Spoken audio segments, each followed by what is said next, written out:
with that in mind, where do you want to start? I just want to say thanks for inviting me, I guess, onto your stream. I made a. I was pretty mean towards you, I think, in the video I made, maybe deservedly so. But you reached out and you asked to have this dialogue, so I'm happy to talk to you. Yeah, no, for sure. I actually love having conversations with people who wildly disagree with me. I think they're some of the most interesting conversations a person can have. The unfortunate reality of people who agree super strongly is that a lot of times you end up with uh, basically an echo chamber, and you're just kind of like preaching to the choir to each other all day long. So when you actually find somebody that disagrees with you rather in a substantive way, it can be really fun to have a conversation with that person, in my opinion. Yeah, and I definitely want to get into electoralism at some point and kind of debate because I think we have a lot of the same criticisms of the DNC, but we have different strategies about how to change the DNC or how to accommodate for those flaws, sort of. Um, I don't want to put words in your mouth though, and I know that you're not Paul, right? So I'm not going to ascribe his positions as I understand them to you. But yeah, if you want to get into that, we can. Or if you had another topic you wanted to discuss, I'm sure you have other criticisms of me as well. Um, Give me just 1 second because I'm ADHD as fuck, and I just realized that if I uh, just put my TV that's connected to the computer on to a fucking input, then I can just read the chat on my other TV. Sorry. Okay, so recap the last point you just made, if you don't No, mind. I was just saying we should. I wanted to have the conversation about electoralism and how to actually affect change in the Democratic Party. I Okay, think, yeah. So, yeah, and you said something about I'm not Paul. You don't want to ascribe my positions to him, yeah. and I So really do. I want to say I appreciate. Go on. yeah. No, go ahead. I think we're going to do a lot of talking over each other as we kind of figure out the flow of the conversation. But yeah, go For ahead. I'm sure. sorry for stepping on you. No, you're fine. I was just gonna say I appreciate that because a lot of people that I argue with online, especially people that know that I'm a member of Paul's community and that I'm a mod over there and shit, a lot of people ascribe all of Paul's positions to me and assume that I just walk in lockstep with them. And I'll openly admit that there's a lot of positions where I don't substantively disagree with Paul at all. You know, I think we probably feel the exact same way about healthcare, for example. Um, we probably feel the exact same way about ending our reliance on fossil fuels. We probably feel similarly about food sovereignty, although I don't know if Paul's ever quite talked about it in those terms. Like there's a lot of things I You, would say we're in lockstep on, then there's other things I feel like when you we say wildly disagree on, right? so when you say you're in lockstep, does that mean that you agree with Paul on the ideal or like the goal that you would like for those specific issues? Or do you agree with Paul on the ways to achieve those goals also? It depends, for sure. I think it depends because there's some things where, well, and I guess this is what I mean when I say me and Paul aren't in lockstep, right? We aren't one to one matched in positions because there are some things that I think Paul's intentions are right, but I don't really know that his policy prescriptions are the right way to go about it. And there are some things where I think his intentions are right and his policy prescriptions are good, right? So maybe that's a closer explanation of what I mean. Yeah. Well, let me just ask you then. So, did you vote for? I'm assuming that you're obviously on the left, but the impression Hmm. I get is that you don't support the DNC, that you don't really believe in electoralism, is what I've heard. But I don't want to, I don't want to assume that's your position. So, if you don't mind just explaining for me your Sorry, position excuse me. on, no, you're fine. You're fine on electing Democrats, or if you feel like it even makes sense to participate in the election process. Um, yeah, no, I'm that this is one of those places where me and Paul differ, right? I am not 100% on board with the idea that electoralism at this point is completely useless. I actually think that electoralism could do a lot of good if people were intelligent about the way they voted. Mm-hmm. Overall, right? I think a lot of people vote out of fear on both the right and the left. I think that rational long-term decision making doesn't play a whole lot into a lot of people's thinking process when they go to the ballot. And I think that electoralism could do a shit ton of good if we were, like I said, effective about what we were doing, and if we were thinking about it intelligently, so to speak. And I know that makes me sound super pompous, like I just know what's best for the fucking country, but that's not how I mean it, right? Like I said, because of the media environment in this country and the way politicians manipulate that and the public consciousness as a whole through other means, people just aren't really uh, usually engaging with election. I So don't think they're usually engaging with elections very rationally. let me ask you about that then. So you talk about, engaging rationally and voting out of fear. Do you mean like lesser evil voting? Like we're afraid of what Trump will do, so we vote for the Democrats out of fear of stopping Trump, and you feel like that stymies real progress, or am I misunderstanding that? No, I think that's pretty close to. I think that's pretty close to true. Yeah, I think that allowing ourselves to be.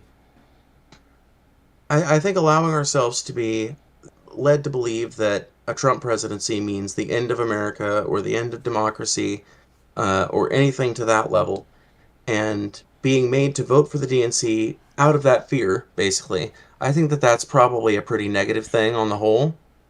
I think that that has led to the DNC feeling like they can literally put up whoever. It doesn't matter. They put Mm-hmm. up Hillary Clinton in 2016, right? Nobody fucking liked her. Right. She actually received 2 points. Actually, I have the numbers up. She received 2.1% more votes than Trump did, but she didn't receive nearly as many electoral votes, right? Were She you got 227. were you following Do what? politics back then during the 2016 Oh, yeah. race? So I Yeah. mean, I was a huge Bernie bro during that, and I actually didn't vote for Me Hillary too. in the election. I didn't either. I But didn't either. looking back, do you acknowledge, like, I can acknowledge that the country would be in a better place if Hillary had been elected president. Just if we look at the Supreme Court, right? For example, I think that's the big one that everyone always points to. You can see that the way that Trump was able to get so many appointees on the Supreme Court, and look at all the terrible decisions that have resulted from having that Republican majority on the bench. Roe v. Wade is an obvious example, but for me, the most troubling one is the idea that Trump has such broad immunity and latitude when acting as president to just violate the law completely. And we're seeing that play out now as the courts try to try to stop Elon and Trump and put restraining orders on Elon from these agencies, and they're just completely disregarded. We can see that this is sort of this isn't happening in a vacuum, right? Like, this is something that for 10 years they've been staging and they've been planning, and they've been getting judges in the places they need them in. So just on that alone, we can say that, at least I would say, that Hillary would have been much better for the country. And that's just one metric, not even looking at like the tax cuts that Trump ran through, or, that kind of, if you get more into like policy individually, there are several things I'm sure that we could find like little ways that Hillary would be better. What do you think of that? Do you agree that Hillary would have been a better president in 2016, or do you think it doesn't even matter to have that discussion? Um, I kind of lean towards I don't know if it matters simply because I think you can kind of talk all day long about what might have happened if this had happened in the past, and I think um, Well, a lot of it ends up just kind of sounding like cope to me. Not, I mean no offense by that. It just ends up sounding like, well, what if we had done this, and what if she had done that? And I think a lot of it just seems like it's a little you well, I know, mean, so presumptive. I'm not like trying to say like, well, hypothetically alternate universe, but I'm saying it's relevant because it's sort of the same conversation we've been having for 10 years, right? All throughout the era of Trump. We've been within the left, at least, I'm not sure if you've seen the videos that we've been making, but I've been talking a lot about how the right is so unified behind Trump and this idea of a unitary executive and nationalism, and just complete lockstep behind the oligarchy and their agenda. And the left is always, 100 different factions moving in different directions. And I think that's because there's kind of a collectivism that goes hand in hand with conservative ideology that just isn't inherent in liberalism. But, I think that this conversation with Hillary, I'm not trying to relitigate what could have happened or what should have happened, but I'm saying this is an important moment of history that there's a lesson we can learn here. And that there is importance in lesser evil voting. And like you said earlier, the Democrats, then they can do whatever they want and there's no consequences. And that's true in the general election right now. But that's not true in the primaries, right? There are other ways to hold Democrats accountable than just on, that November day every 4 years. So much of progress happens outside of that specific election. I tend to agree, but unfortunately the Democratic Party didn't give us the option to engage in a primary in 2024 and didn't meaningfully give us a primary in 2016 when you consider the fact that Bernie Sanders was scuttled by super delegates. Mm-hmm. I always fuck that word up for some reason. Super delegate? Yeah, it's not a hard word at all, but I fuck it up. It's just two words put together. and you're right. Yeah, they totally did. In 2016, there was the super delegates. And in 2020, you remember the Super Tuesday betrayal of where everyone dropped out and coalesced behind Biden except for Elizabeth Warren, right? So they definitely do try to bring that one up because that was a Democratic victory. But yes, I remember it well. Well, yeah, I'm saying, we're talking about examples of them rigging the primary against the more progressive liberal wing of the party, right? And so I mean, I want to acknowledge that they do that, and we do see examples of that. But I think that's a battle that we can fight and that we can win, and we can see how, twice Bernie almost broke through the primaries. There wasn't a strong challenger in 2024, and my biggest criticisms of Biden, other than the genocide, really are the fascist way, the anti-democratic ways that we handled the primaries, that his administration tried to hide his deteriorating mental status and really gifted us Trump again, or rather gifted the country to Trump again. So I have all those same criticisms as you do, right?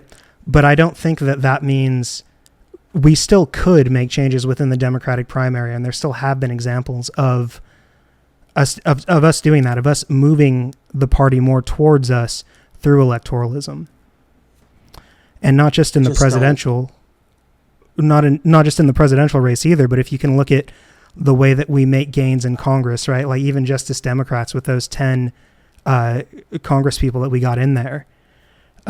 You can see how we're able to push some of our agendas in the Biden administration.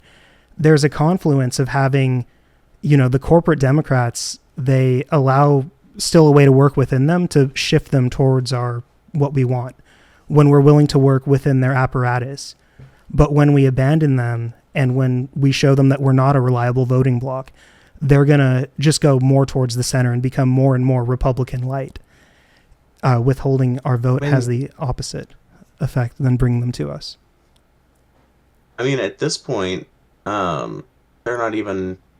I mean, like you recognize at this point, they're not going towards the center. They're going actively towards the right at this point. I mean, if we look at it on a global spectrum, America is pretty authoritarian, right? I don't know if I'm sure you've seen the political compass test, right? Well, yeah. It kind of shows, and everyone who takes that is always kind of skewed left, but it's sort of because it seems biased, but it's on a global level, so it's sort of it shows how biased to the right America is typically. So yeah, the Democrats are, I would say, a center right party, but the Republicans are an authoritarian right party in a much more extreme extent, and maybe we can debate that if you want to. But I feel that the differences between the parties are still, incredibly important. I don't think we necessarily need to debate that. I would just say that I would just clarify that you're basically saying that the Democratic Party, when you say that they're going to the center, you mean America's center, not the global center. Because, correct, yeah. The center, according to European standards, I mean, the Democrats have been to the right of that for a minute. Exactly. Yeah. Right. I can see that. I'm saying from our perspective, right? I think you and I are probably standing somewhere in the libertarian left, like the lower left quadrant, right? Or at least on the left somewhere. Yeah. And the Democrats are. I mean, have you heard my on the right? I haven't heard much of what Right. you've Have you said. I've heard? heard a little bit of it, but Okay. not too Well, much. I normally describe my politics as I'm a democratic socialist in the short term, like the immediate kind of right now we need this sense, and an anarchist in the future sense. I Mm. think human beings are capable of living together in, collective communities that are self-governing and independent and all that. And I just don't know that we're necessarily there yet, because I think that, at least here in America, I can't really speak for any other country. I think you're 100% right. We're a super far-right authoritarian country that trends super conservative, and Well, that sort of social conditioning is going to be really hard to recondition people from, so to speak. I well, don't know if here's that's the another right way to put it, but you know what I mean. here's another aspect too. Like we can look at America and how we are on a global stage, right? Like America's foreign policy is very authoritarian and economically exploitative, and but the way that America governs its citizens too, we can see varying degrees of authoritarianism versus libertarianism in the way that it treats its citizens, right? Like we can look at certain rights that Americans have in the Bill of Rights, for example, that don't exist in other countries. You can look at, for me, as a gay man here in America, I have rights that I wouldn't have if I were living in like Russia, right? Or China, or even Japan, really, which is another pretty progressive on a global stage country. But there are still, America in its constitution does have that appeal, that declaration of the liberal rights of individual people are important. And I think that kind of gives us a lot of latitude to work within our system to move it over more and more to our side, which I think ultimately the goal of leftism is to maximize individual rights. Or do you not agree with that? Um, I think the goals of leftism are many and varied, but I guess you could reduce it down to that. I guess I would say it's like the protection of uh, the protection of individual rights, but um, I don't know. If you consider some philosophies we consider super leftist, they're not really very. They're Well, I not mean, really focused so hard on the we can talk about individual like rights of a. authoritarian leftism, like more like strict authoritarian. I don't even want to say communism because I feel like that's unfair to, to strict Marxists, but like that kind of Soviet style communism, right? Or that Maoist style of leftism. I'm assuming you're not that sort of on the left, right? We're in the more freedom left, the No, more we no, want people to be free. Yeah. yeah, no, not a tanky, no. Right. So let me ask you though, like what would be your political goals, and what really are those, right? If we say that our political goals are to have a strong labor force and strong worker rights in this country, for example, it's like the reason those rights are important, the reason your economic rights are meaningful is because you can't enjoy your liberal rights. You can't be a free, happy person who has freedom of choice if you are economically enslaved, right? If you live under impoverished conditions, it restricts your other freedoms. These things that we want to provide for people, healthcare, for example, we want everyone to have healthcare, not for the for the general good of keeping people alive, but who cares if everyone's alive if their quality of life is terrible? The point is, we want people to be healthy because you can't enjoy your life. You can't be a free person if you're unhealthy, to the point where you're debilitated, or if you even have crippling medical debt, right? So, I mean, the goals of Right, leftism really are the goals of liberalism. And I think that liberals have a bad rap because a lot of people identify like the corporate mainstream Democratic wing with liberalism, which to me seems silly as a liberal because they seem, terribly illiberal in a lot of ways. But I think that in leftist circles, there's a lot of eye rolling or scoffing when someone says the liberal word.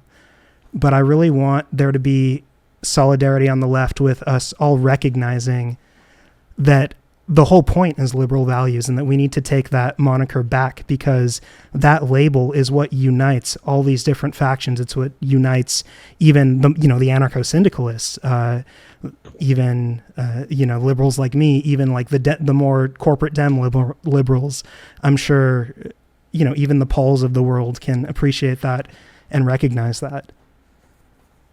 I don't know if you have any thoughts on that, or if you. I feel like you went a lot of places there, and so I'm not really sure where to start with a response. I feel like you began it with asking me a question, but I don't remember what the question And then was I just now. answered the question myself. I wanted to. Yeah, let me try to take it back then. So I guess we were talking about the goals of. Let's go back to electoralism. What do you? So do you vote in the election still, or do you just consider that a waste of time and you don't participate? I mean, that's kind of what I was trying to talk about earlier, and then we went Yeah, other places, which is fine. I'll That's do the that. nature of these just net arguments. yeah, just pull me Yeah, back I in mean, if I. we're Yeah. we're both very ADHD people. I can already tell. It's Mm. fine. It's chill. I don't know. Like, people say that I'm ableist for using that as a way to describe people whose minds just go all over the place, but I'm sorry. I'm a zoomer. It's just what we do. Actually, I most wouldn't of us worry don't do about that that. shit. I ain't got no excuse. Um, point is, I was talking earlier about how I think electoralism can do a profound amount of good. Honestly, even in the framework we've got right now, I think on a state level, you can probably trust your state senators if you can trust them, right? If they're a horrible, corrupt piece of shit, then they're a horrible, corrupt piece of shit. But Well, if they seem like a good person on the state level, there's ways to verify that. There's ways to engage with that person. And I think you can do a profound amount of good electorally on the state level to this day, right now. I mean, I actually participated in the legalization of recreational cannabis in Missouri that happened in, I believe it was the 2022 election mhm. year for Yeah. Missouri, the midterm elections. Um, I I was a petition person. I don't remember the name, like the actual title that I held. Not held, you know what I'm saying, though. Yeah. I So can't did remember the name you of the position, did but you and well, I describe like what you did, like what activism you did for that? so I distributed petitions. That's the word I was looking for. I distributed petitions to, um, like, stood out front of businesses, stood out front of like libraries, public places, that kind of thing, Right on. in order to get signatures to get it put on the ballot. Obviously, I was advocating for it among my friends and online and shit, but I don't know how much that shit counts. There weren't any protests that I remember that were going on in regards to it, or I would have attended those. But as far as I know or was made aware, that wasn't really the grounds on which it was happening in Missouri. And when the election came around, I voted in that their election. And it passed, right? Yeah, yeah. Missouri Great. has recreational weed, and it's one of the most sweeping. It's number one. It's a constitutional amendment there, so it'll be incredibly hard to challenge. Number two, it's one of the most sweeping and all-encompassing weed legislations there is. And number Mm. three, it overprotects the consumer. It overprotects the consumer. You can have weed in whatever container you want in Missouri. You can transport it however you want. You can't be high driving, but your passengers can smoke. It's some fucking mega progressive shit. That's great. Yeah. I mean, it always warms my heart hearing stories like that, about how Me you too. were actually able to affect change like that. That is a great thing. And I do think I owe you a bit of an apology, because in the video I did insinuate that you were a LARPer. You didn't really take your activism to heart, I think. Not you personally, but I kind of made that assumption based on the post that you had made. Um, so I rescind that accusation. It seems like you are the real deal when it comes to putting the effort in and doing the work to get the change you want. Um, do you Well, think? thank you. I appreciate that. Yeah, yeah. So do you think? So you didn't vote for Kamala, right? No, I actually was ineligible to vote in the state that I'm a resident in. I live in Mississippi now, Hmm. and I'm still registered to vote in Missouri. I I see. haven't bothered updating my registration yet because I didn't realize. So I knew that I needed to update my registration, but I'm really bad about procrastinating with Uh-huh. when it comes to this kind of thing. So I haven't, I still have my old Missouri ID, for example, Well, and let's say I that you were eligible to vote. Would you have voted for Kamala? voted no. No, I wouldn't have voted for Kamala. I probably would have voted for Jill Stein, honestly. I voted for her back in 2016, I think, against Hillary. I voted for Gary that year. Oh, you were a libertarian. No, no, no, not at all. I like, you know what sold me on Gary Johnson? Huh. Why have the left wing or the right wing when you can have, no, no, why have the left nut or the right nut when you can have the Johnson? Wow. So that little slogan worked for you, I guess. Yeah, no, seriously, what it was his cannabis advocacy. He pretty much he was like a single issue libertarian dude. He was pretty retarded on foreign policy, pretty dumb on economic policy, Was but he he the didn't guy really who didn't pretend know to be what smart on those Aleppo things was, or either. was that? I'm getting Yes, my yes, libertarian yes. candidates crossed in my Hmm. head. Yeah, Okay. that's the dude who had no idea what Aleppo was. That's my guy. So I want to talk though about, you said you would support Jill Stein. So if you could vote and there was a Green Party candidate who, met whatever criteria, whatever requirements you have, you would support them over the Democrat? At this point, yeah, I think I would have to. I guess, well, hold on. Let me qualify that. It would depend on the candidate the DNC is putting up and the level of transparency in the primary process and whether they engage in one at all. There is actually, despite what the people on the hater subs will tell you, there is actually a path in my mind to getting me. No, there is actually a path. I understand why you're concerned, baby, but yeah, no, you're fine. You're good. Don't worry. He's good and you're good. But sorry, I'm talking to my partner. But Yeah, you're fine. anyway, there is actually a path in my mind where you could get me to vote for a Democrat. That path is the Democrats hold an open and transparent primary, and they allow a socialist to rise to the fucking top of that heap, like has tried to happen for the last three cycles. Let me They do that. I'll hold on. go vote for that socialist candidate. I got to follow up though on that. You said that, so Okay, cool. open primary. I'm totally for that. But if it's an Open open and primary, transparent. That's a big thing. open and transparent, very well. But how would they allow then? Like they wouldn't allow a candidate. It's whatever candidate wins that open primary, right?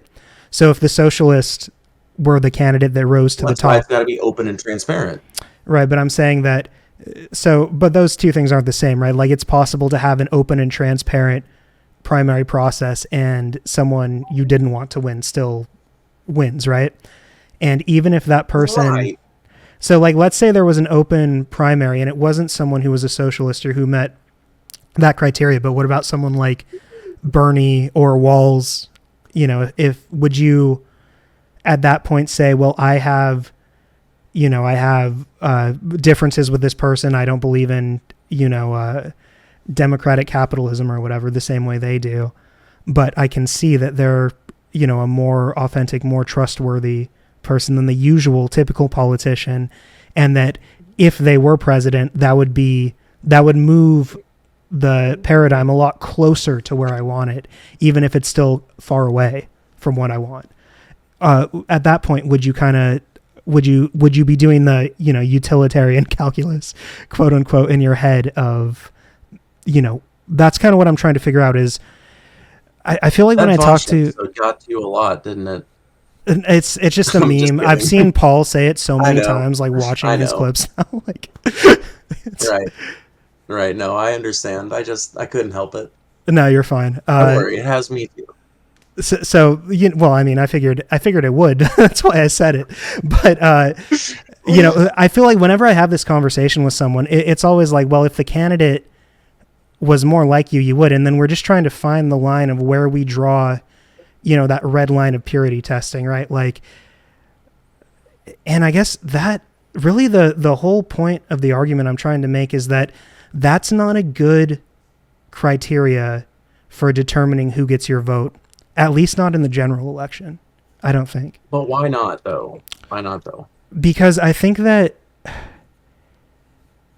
have you, this is going to go way out there for a second. Have you read The Art of War by Sun Tzu?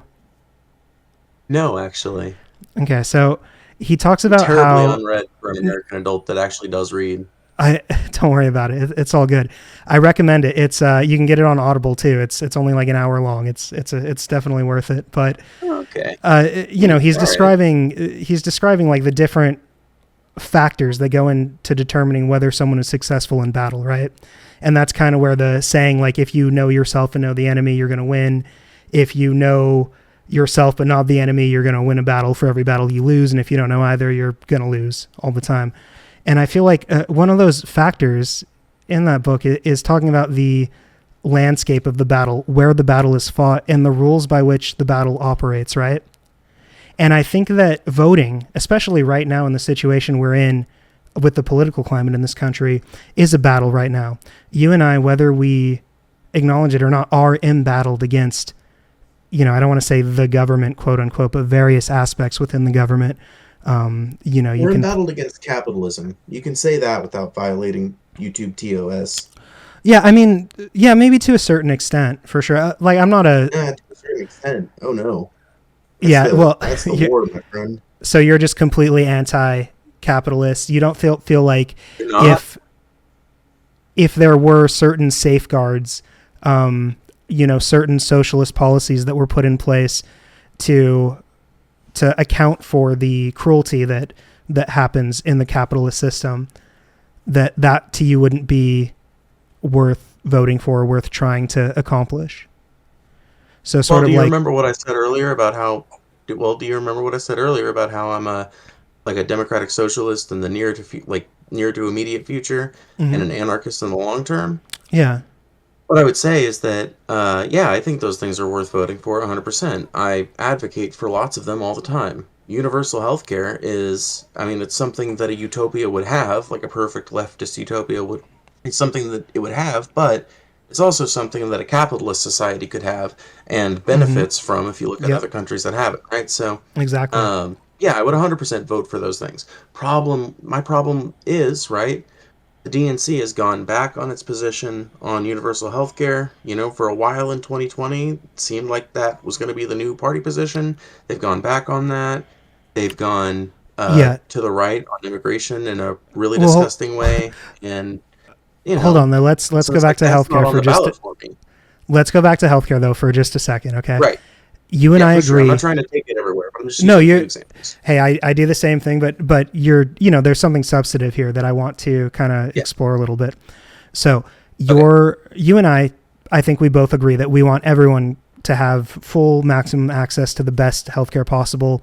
And I think we both acknowledge that the reason that doesn't happen is because of agency capture in our government with insurance companies that, through nefarious but legal means, essentially bribe our representatives so that they represent their business interests instead of our interests. Would you agree with that? 100%. Well, okay. Yeah. So I think you would have to be a terribly irrational person to make an argument against that. I know. I'm just laying the field, right? So that's what happens. This is the battlefield of the battle we're fighting, right? Is that you and I can want single payer healthcare, universal healthcare for everyone. And I do think we can accomplish that, or at least we can accomplish something closer to that like they have in other countries. But we have to fight the battle we're fighting by the rules of the field we're on in order to make the future conditions more advantageous to us. And if we look at like Obama, who, he went back on single payer healthcare, but he did pass Obamacare, right? And that did provide access to tens of millions of Americans who didn't have access to healthcare, right? So if we're looking at what we want, which is for everyone to have coverage, and we have one option, which is Obama, which gives 10 million people coverage who didn't have it.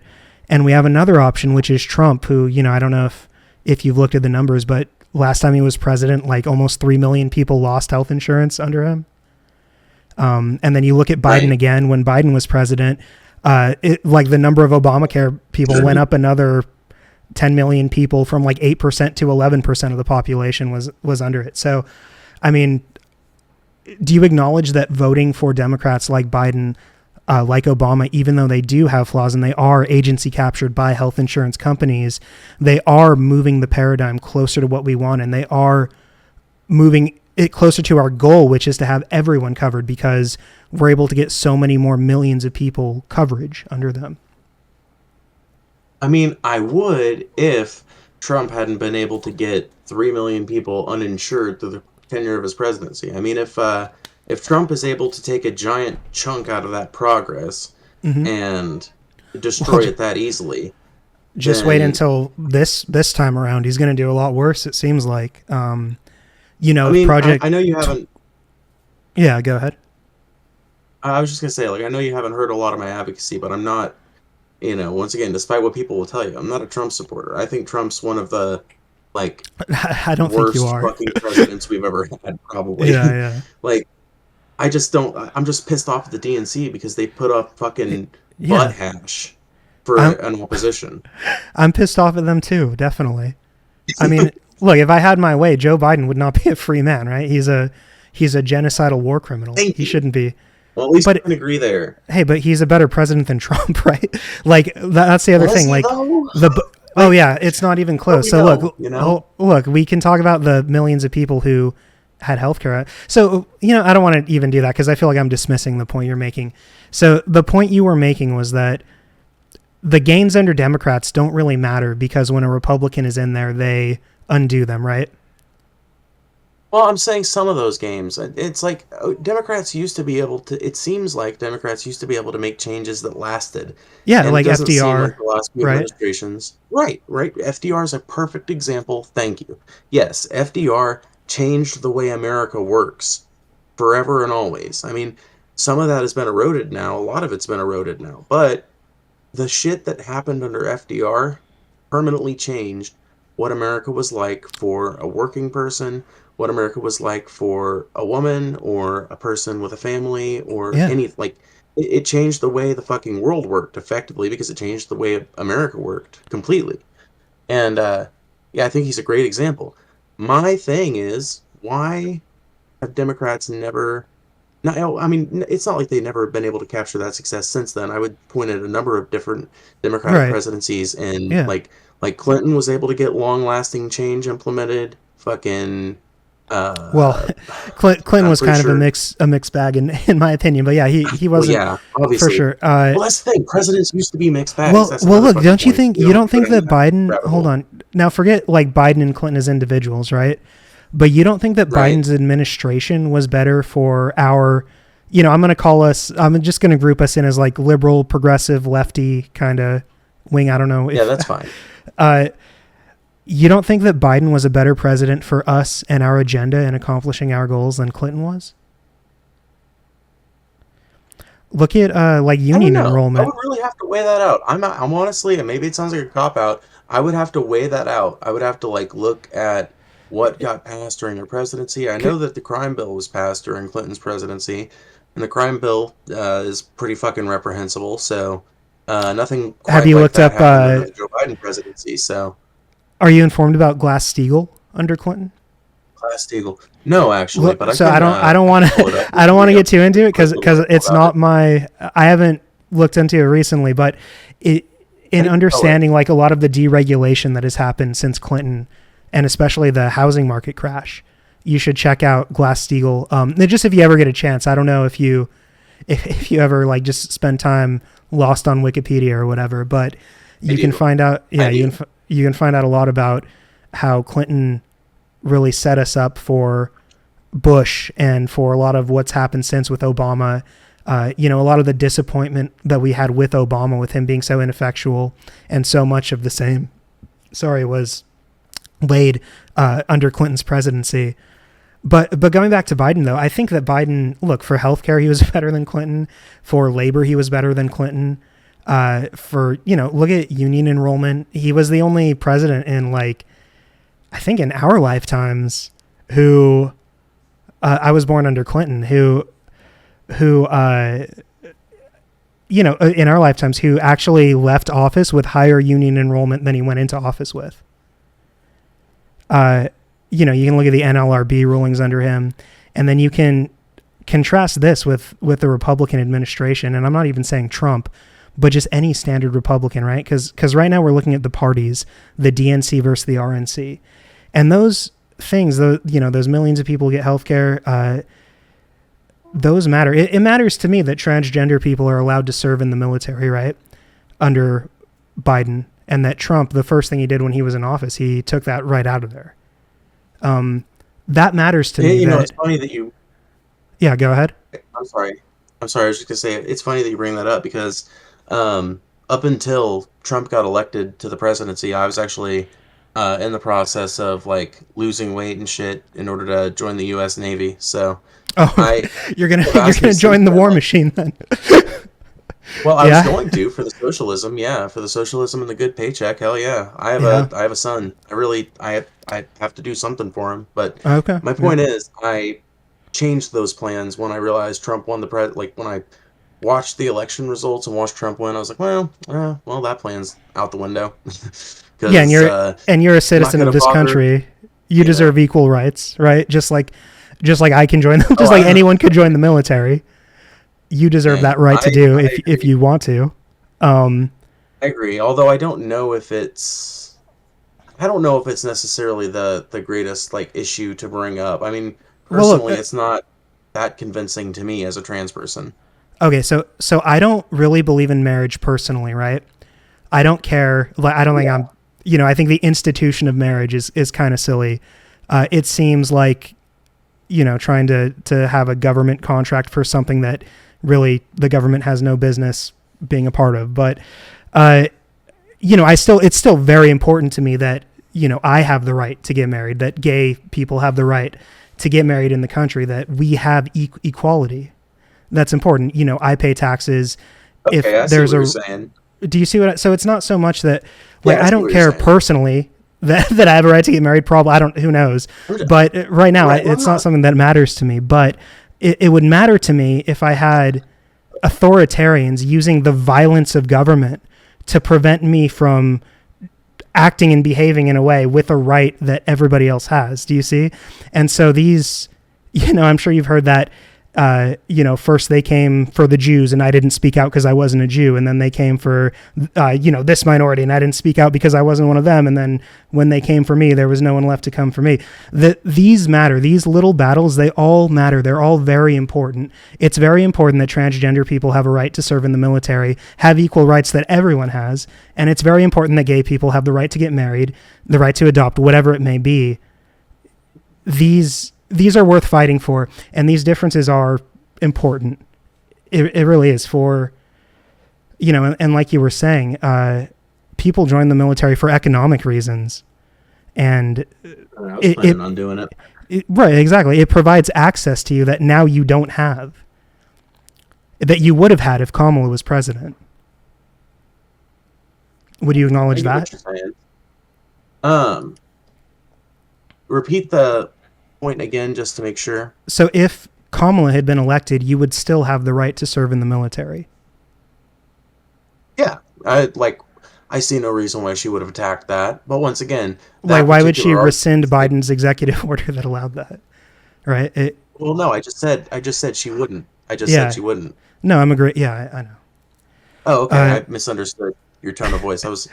You'll have to give me a break. I'm autistic as fuck, and I've not quite mastered the art of understanding tone of voice every time, No, you're good. So, when I get on a roll, I get kind of short, but I'm not, I'm not trying to step on you or anything, but, but my point is even though serving in the military isn't the greatest, or obviously healthcare would be a better right than that. Even though it's not the most important thing for you personally, it should still matter, and it still matters to me, right? And as an American, regardless of what specific issue it is and who the specific person being discriminated against is, we should all come together, and that should matter to us. And that's true of even, the immigrants right now that are being held in a concentration camp at Gitmo. That should, that to me, that's a violation of human rights, and a violation of one minority's human rights is a violation of everyone's human rights in this country, I feel. or at least it should be. I And I mean, don't. Yeah, go ahead. I don't know if it is. I don't know if it is effectively. Like, I wish it was seen that way. I certainly agree that it should be looked at that way. And that's actually it's interesting. I don't know if you've ever heard of the industrial workers of the world, but an Mm-hmm. injury to one is an injury to all Mm-hmm. is an adage that originally comes from the industrial workers of the world.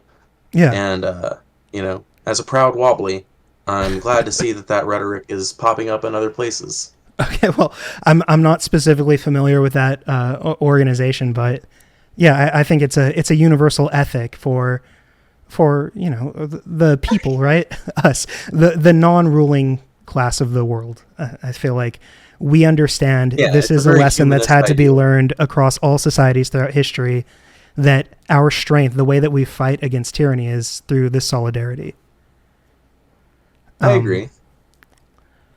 Now, Um, yeah. but I guess my problem is, right? Um, I agree that it's important for these sorts of progresses to happen, and I agree that it would be a better world if they were defended. But I I believe that you have to engage with. I think that you have to engage with voting very carefully, and I think this is one of those instances where people are always people of your particular political bent. I mean, you brought it up earlier, and you put it. What was it? The political calculus, or Utilitarian what was it? calculus. It's just how Yeah, there we go. Right. it's a meme about lesser evil voting, right? I Which know, decision is going to do the least harm? but Vosh got it from people who were saying shit like, well, you do the math in your head and you figure out, well, this one's better than, you know what I mean? It's not necessarily like a super original thought to him. It's just like a unique way of putting it, and it's useful in at least in this context, right? It's actually I think if you're utilitarianism is a John Stuart Mill philosophy.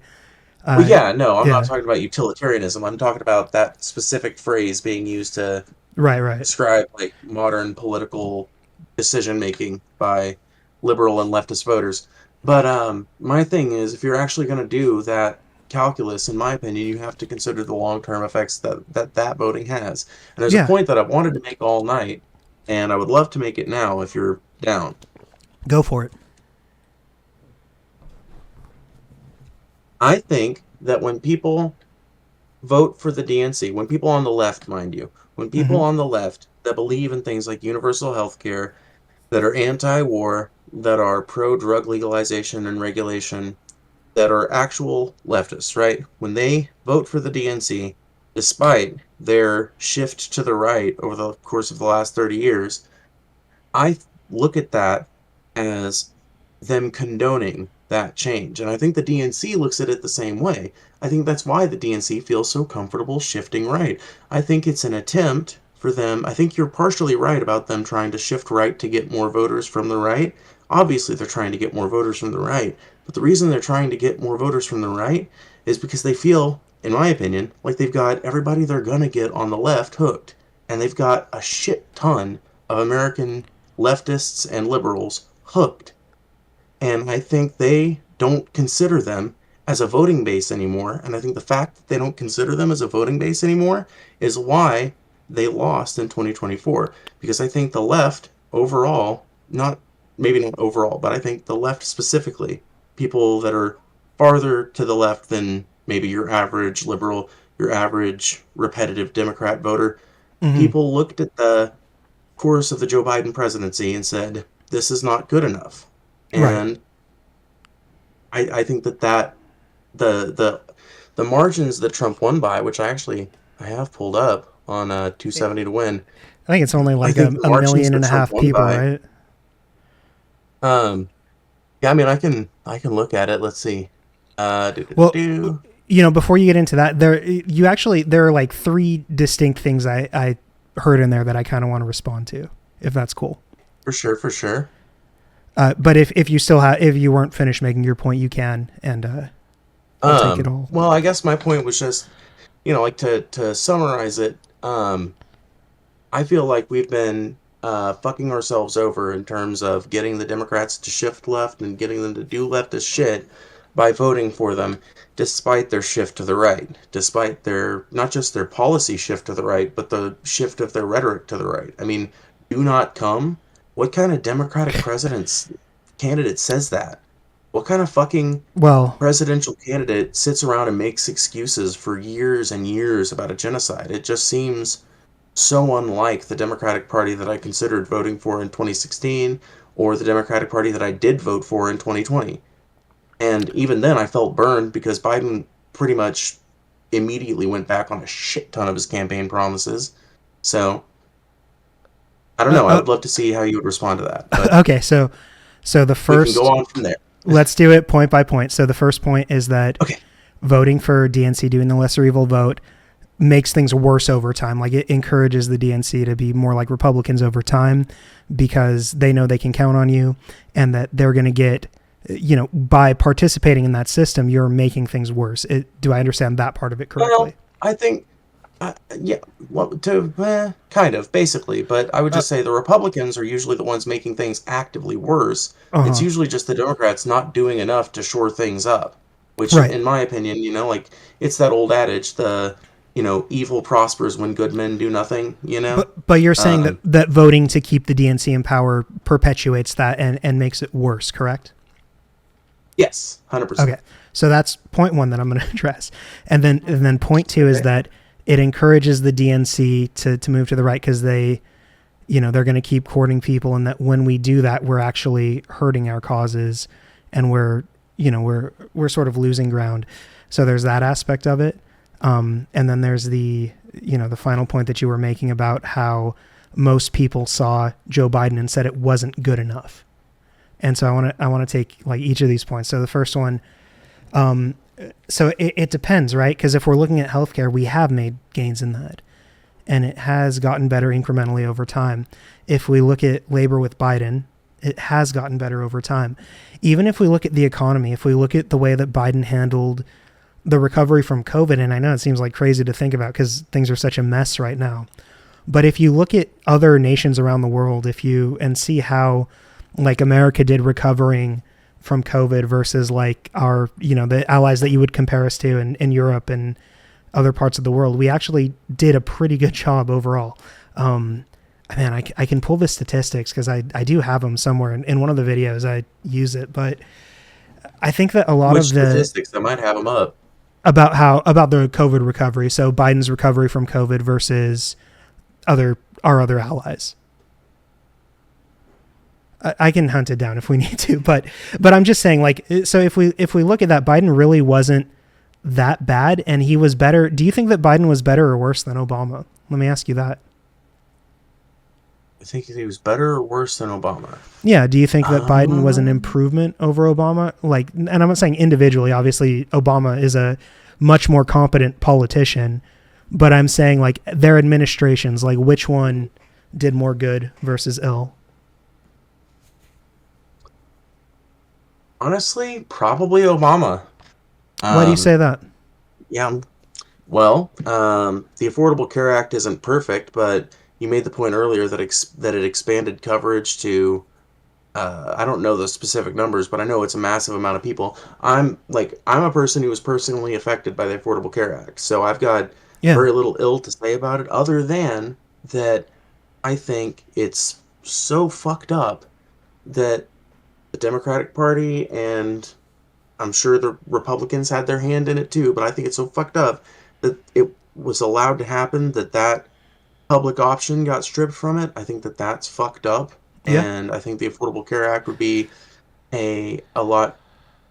It would be way better legislation if there was a public option because then yeah. these insurance companies would actually have to they would have to compete with the public option, and so people who are still on private insurance would be getting way lower rates, and most people would probably just go with the public option. We would probably end up I think we would be looking at a universal healthcare system right now if that public option hadn't been deprecated from that legislation.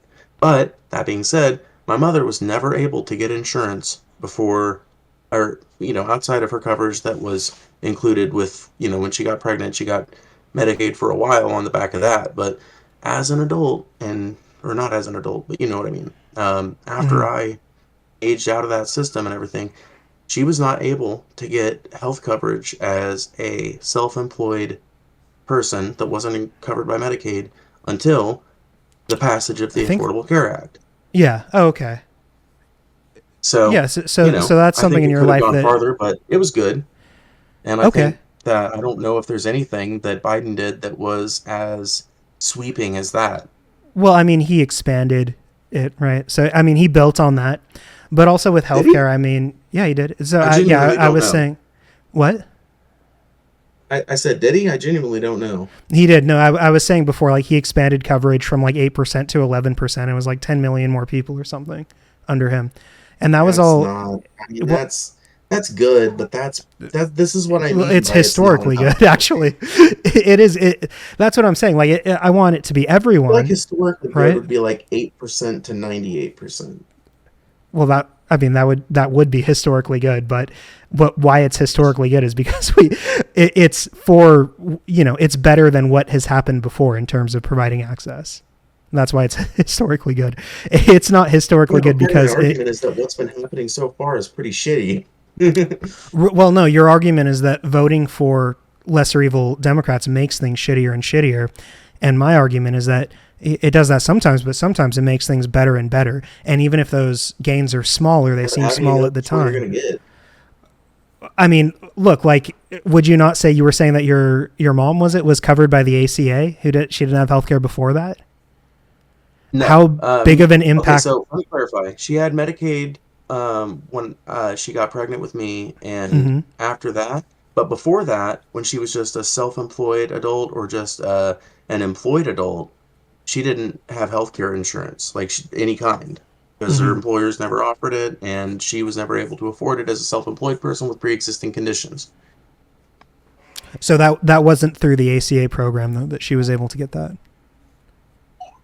Do what? I'm sorry, I had to readjust my headphone. No, you're fine. I thought I'm sorry. I had thought you said originally that it was through the ACA that program had become available to her. That it was during Obama's presidency when that was passed. It That was. she was It was because the ACA. One of the things about the ACA is that it right. eliminated the ability of insurance companies to deny you Yeah. on the basis of pre-existing conditions. Hmm. Okay. So I mean that. How big of a change would you say that made in her life? Right. Like, isn't that a huge life altering Massive thing? change. Yeah. Yeah. Yeah, So I mean that's it. pretty. That's I mean, it was a that. massive. So what seems incremental when we're talking about like 8% to 11% to us, that seems small because there's so many hundreds of millions of people in America. But to one of the people who actually gets covered and their life is totally changed, it's not an incremental change. It's a huge impactful change, right? So it seems incremental on a large scale actually does matter substantively in the lives of individual people. And Well, look, it's the same thing with the executive orders that Trump has now rescinded, but under Biden that allowed them to negotiate drug costs for select drugs, which obviously I want them, I want drugs to be free for everyone because our taxes fund their development. But, being able to negotiate insulin prices, there was like a provision that Biden passed.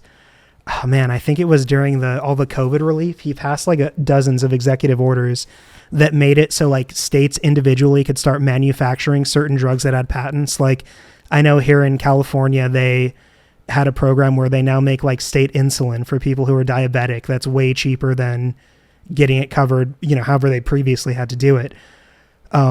But so, I yeah, mean, things like that, we can say, well, I want every drug to be California is free. a place with intelligent policy. I'm sorry. I'm sorry, I was just complaining about my own state. I was saying because California is a based place with reasonable policy. Yeah. Yeah. But yeah. Right. So, I mean, and we can go state to state. I'm kind of just attacking this from the perspective of like the federal government, but we can go more into it Yeah, if you no, you're want. fine. But I'm saying to people who are diabetic who now that the government can negotiate that for them, even though it's not every drug and it's a very small amount of drugs for the people that benefit from that, that makes a huge difference in their life. And if now that Trump's done away with that executive order, if those now they've lost the ability to negotiate new drug prices. So if those drug prices go back up, that's going to destroy their lives. So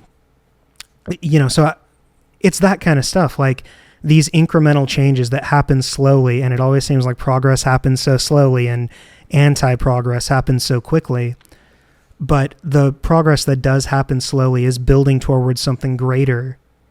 And while it's happening, to the people affected, it makes a world of difference. And I think that even if I'm just voting for everything the same, but the only difference is that 2 million more people have healthcare, I mean, that's an easy choice for me, right? Like, even if both parties, right? Even if both parties, they don't have the same position on Gaza, right?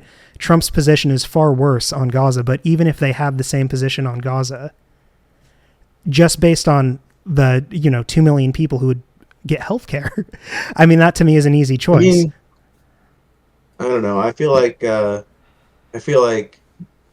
DNC's position on Gaza is basically Trump's position on Gaza, but worded a little more nicely. I think if the DNC actually had a different policy on Gaza, then why did they not lift a finger to stop it? Like, No, I don't know. Just seems strange. They to were me. they were pro genocide, right? I'll say that. I'm going to say that this is how I understand it, right? The DNC are basically cucked to Netanyahu, and they would allow Netanyahu to do whatever he wanted, but there were certain things that he couldn't do, right? Like, we wouldn't have allowed him to roll tanks into the West Bank, right? In the same way that they did under Trump now. There were limitations on the types of weapons they could use. The official foreign policy of the United States was not that we're going to take over Gaza and make the ethnic cleansing permanent, right? Like, that's something new that Trump brought. And you can say, well, that was behind the scenes the whole time. And I mean, I don't have any way to prove or disprove that.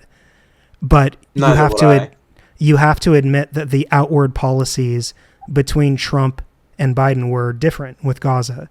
One of them was lip service of trying to limit civilian casualties, and we can look through that and say, well, that's a lie or whatever. But one policy is openly genocidal. And you can say that... Yeah, go ahead.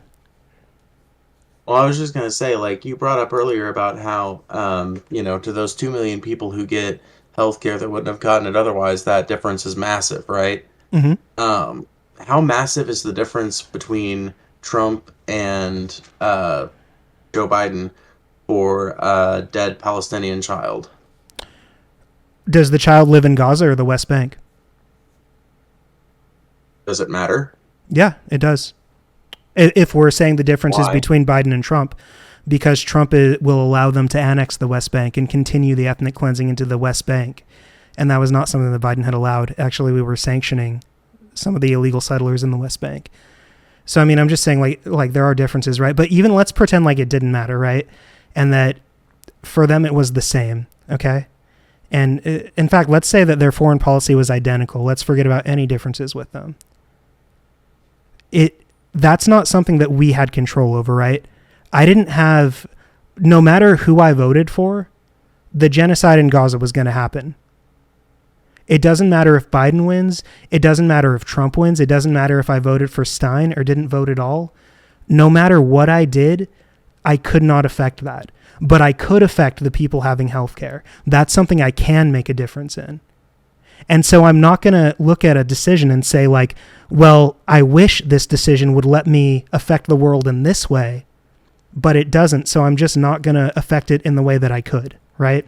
Like, I wish that I had the decision to stop the genocide, but since I don't have that decision, I'm also going to say fuck it to people getting healthcare too, right? That's how I feel the position that you're describing is inherently, right? That's kind of when we strip it down, because there's a lot of shit we don't have control over, but we do have control over other things. And saying, like, because I don't have control over this, I'm not going to participate in the ways that I could, to me just seems self-defeatist, but also solipsistic. I mean, I would disagree that we don't have any control over it. I think the reason that we don't have any control over these things on a policy level is because we've relinquished control of it. Like, we've completely relinquished control. I'm saying that voting, right? I'm saying specifically voting for president. That, like, there are ways we can control it, definitely, through, like, protests, through boycotts, through different actions. I do think we can affect change. The presidency too, though. I'm talking about that too. I'm saying that Democratic voter habits over the last 30 years have influenced Democratic Party policy and have influenced Party internal politics. I think Mm-hmm. the fact that the left is willing to vote blue no matter who so many fucking times in a row, no matter what's put up there, no matter what the policy of the last 4 years of worth of Democratic administration is. I think that the fact that that has been true for so many years, and if you look at the fucking election statistics from last year, it seems to be changing. I really hope so. But I think that that allowed the DNC to feel like they can govern like completely irrespective of what the left wants. And I think that it has allowed them to put up candidates who will allow someone like yet Netanyahu to run roughshod over the Palestinian people. I think that if we had been more responsible with our voting over the last 30 years, Obama, he was fine. Biden, I'm sorry, I regret that I voted Wait, for Biden. why was I Obama wouldn't have fine? preferred to vote for Trump, Hold on, but do what? why was Obama fine? He increased the drone war like by hundreds of percents, like over Bush, right? He continued all of Bush's war crimes, right? Why You was know he fine? what? You're He actually right. Yeah, he no, fuck Obama participated in the too. genocide in Yemen that Trump really carried You're out, right. but No, it started yeah, under no, you're him. right. You're So right. I mean, You're right. but hold on, but no, hold on. I'm right in that Yeah, I that's a mean, you valid interrupted my objection to point, what so I know. I'm right in that that's a valid objection to what you're saying about Obama being good by your criteria, but that's not the point of why I'm saying it. The point of why I'm saying it is that Obama was fucked up, but it was good that your mom has health care, right? Like that's what I'm saying. Like if we had voted for John McCain or Mitt Romney or whatever, the guys that Obama was against, that wouldn't have changed our foreign policy. It's not like we would have pulled out of the wars immediately and ended our support for since Saudi when have I Arabia's advocated genocide. voting for a Republican? What? When did I ever? No. When Well, have hold I on. ever advocated voting for a Republican? I Those feel like hold the phone. I feel like sure. this accusation it's made to me all the time. Every single time someone that is not in like total agreement with just voting for the DNC no matter what, Hmm. every time somebody argues this, I feel like this accusation is made of them that we just want to fucking vote for Republicans. I've been advocating No. voting for fucking third parties, my friend. Right. So I don't think the answer was voting for fucking John McCain or Mitt Romney. I know why those guys are pieces of shit. All right? Okay. My advocacy is for voting for third parties or coalescing our movement into a new, like, American Labor Party or something like that. But it's not Right. like I think this duopoly is what's fucking us. I think the fact that there's just two parties in America and they're Okay. both right-wing parties and they're both bought by billionaires, I think that's a massive part of the problem. Okay. Let me. So this is a criticism that I think when people say like not voting for the DNC, that's supporting the Republican. Do you understand why they say that? Yes, I do understand it, but I don't agree with the criticism.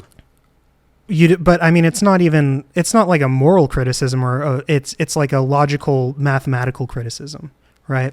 So it's Right, but kind I of don't like think the math now. works out. Now you said we live in a two-party duopoly, and you don't like that, but it's a fact that we live in a two-party duopoly, right?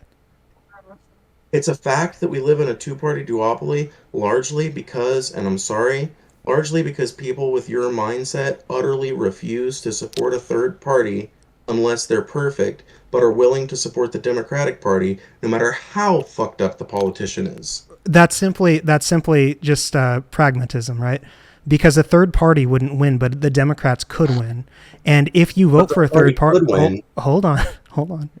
A third party could win if everyone who votes for the DNC votes for them. That's just not realistic to do in one election cycle. But Or if plenty of people who normally vote for the DNC and the fucking massive amount of registered voters who did not vote voted. I mean, like, let's see here. I actually have it pulled up somewhere. So let's see. Uh, so total ballot. So the turnout rate for 2024 was 63% of voting eligible population. mhm. 63%. You're Well, telling me that that doesn't if mean we people hold registered to vote, on, right? just That just means come on, just let me make my point. yeah. Let Sorry. me make my point. Hmm. That's 63% of voting eligible population in the United States. Mm-hmm. That's that leaves us with 38, no, 36, no, still wrong. Seven. 35.1% Oh. of that leaves us with like 35.1%, I think, of eligible voters that could be won over to something if they heard the right argument. Now, you're not going to win over all of them. That's fucking pie in the sky dreaming. But you might win over 25%. And if you could then win over 25% of uh, Democrats, or God forbid, 50% of Democrats, then you've got a real fucking contender. Now you're talking. Now you're cooking with gas. Why do we discount that massive block of people? There's a reason why those people don't vote in most cases. It's not out of laziness. It's not out of lack of giving a fuck. A lot of them have thought it out. And you can say that they're wrong. You can say that they're stupid, but they are fucking voting eligible and not doing it for some reason. If those people could be won over, we could make real progress on getting a third party Oh. elected. No one ever Okay. engages them. Okay. Let me respond to that in two ways. So, first, I think we should have more third party voting, but I don't think that the way that a third party is going to get power, to me, realistically, seems that if we get ranked choice voting in the country, not if everyone abandons the DNC to vote for them. You're talking about changing. First of all, there has to be a movement of solidarity between tens of millions of people. You have to be able to predict the behavior of tens of millions of people who are all going to come together and make that decision on that date for the same purpose at the same time. That's not that's not something that you individually have control over, right? Like when you're talking about the individual choice you can make, you voting for the Green Party is not going to get them elected because you're just one person. It's not. No, but me me advocating for other people to vote for the Green Party might win over a person here or there. Sure, but if you win over enough, but in the process of winning over people to the Green Party, you're presumably taking them away from the Democratic Party. So as you're building up this third party, the Democratic Party is getting weaker and weaker, right? And I understand that's your goal. But when that happens, what happens to the two-party duopoly? What's happening to it? What's happening to the Republican Party as the Democrat Party is getting weaker and broken up? I mean, they've already gone pretty fucking. I mean, like, prominent members of that party are already doing the Nazi salute. How much farther to the right can they really go? I mean, I don't even mean Republican too. So, I don't even mean ideologically. I mean, where are they going in terms of their influence and strength and power? We're moving in order for win over more voters. They're like right. The reason Trump won in 2024 was largely down to economics. If you look at the statistics, look at the exit poll, it was about economics. That's borne out all over the world in almost every country except for like Mexico. Which almost is weird. Well, no, it's not. I mean, and you as a socialist or someone who wants that as a goal, Mexico has a social democrat for president right now who was able to. So what do you think is changing? And so Gloria Scheinbaum, I think her name is. Yeah, that's her name. Yeah. So she was able to more successfully, or at least more equally, let's say, there was more economic equality in her COVID recovery than any other place in the world. I think she was kind of like the Bernie Sanders style politician of Mexico. So she was immensely popular. Good for Mexico. Yeah, but everywhere else, like here, everywhere else that we, it's basically a referendum on whoever the ruling party is. They're getting voted out. So I don't think there's right. I don't think there's like you were saying, I don't think more people are becoming necessarily more conservative. I think there definitely are some segments of certain demographics doing that. But I think that it was just the economics were so bad, but people didn't, and I don't think people were principled in the way that you are, in that they don't like the Democrats and that's why they didn't vote for them. They were upset with the Democrats because of the economics. But if we had prospered economically after COVID, they would vote for the Democrats. They wouldn't care about the genocide or healthcare or any of that. They would just be happy that economically they're doing well, right? So we're not. Okay, so, but hold on. So as we're moving people out of the Democratic Party and into the Green Party, the Republican Party is either staying the same or maybe getting a little bit stronger, right? Just based on the trend that's Right. happening now. So in Yeah. order for the Green Party to get strong enough to contend with first the DNC, but then the RNC, we're taking away all the power from the DNC, and we're essentially making America go from a two-party duopoly to a one-party state, right? Because as this other opposition party gets weaker and weaker, which we're already so weak, but as that trend continues and the Republicans are either staying the same or getting a little bit stronger, right? Or a lot stronger, depending on, the oligarchy influence there, how long that can go unchecked. It's sort of like, Yeah, I guess depending on how that works for sure. right. So I'm saying, but you don't see how this is. So your plan is to take support away from the DNC, funnel it into the Green Party, and to do this in such a short amount of time that we can do it and not completely give over the country to the Republicans who, if they had full control, why would they even allow another election, right? Like, why would they even allow you to vote for a Green Party candidate at that point? If they're the Nazis, right? And I think we agree they're the Nazis, right? They want authoritarianism. Why wouldn't they just do away with democracy? Why would they even allow that to happen? Why would they give you the time to make a more effective oppositional party to the one that exists? This is not a good strategy for getting the Green Party into power. The best strategy for getting the Green Party into power is to get ranked choice voting, right? To pass that through legislation. That's how we're going to break up the duopoly. We're not going to break up the duopoly by hoping everybody agrees with us randomly in one of the most divided countries in the world. There's no way. Your idea just seems like a fantasy to me, and that's why people say when you advocate for that the way that you do, you're de facto, even though you're not advocating for the Republican, your advocacy de facto leads to the Republican victory. Does that track? Do you understand where that criticism is coming from? I track, but that to me, in my mind, that should not mean that people conflate my position with I want to vote for John McCain. That's not what I'm saying, right? And when I was doing the analogy, I wasn't saying no. No, it is. I'm saying that if I were, that's not what I said. So I said that if I were voting for Obama, hold on. Said if we had all just voted for John McCain or Mitt Romney back in 2004, that wouldn't have changed the foreign policy, right? Oh, yeah. So, but my position was never to vote for John McCain or Mitt Romney. I understand, but what I'm implying is that your position is de facto a vote for them, even though you don't want them to win. It's not. Well, but if we do that math again, it kind of is, because it is ensuring a Republican victory by taking votes away from the Democrats in that scenario. No. Not voting for something cannot be voting for something. No. That's not what I'm saying. I'm saying it's de facto benefiting them, right?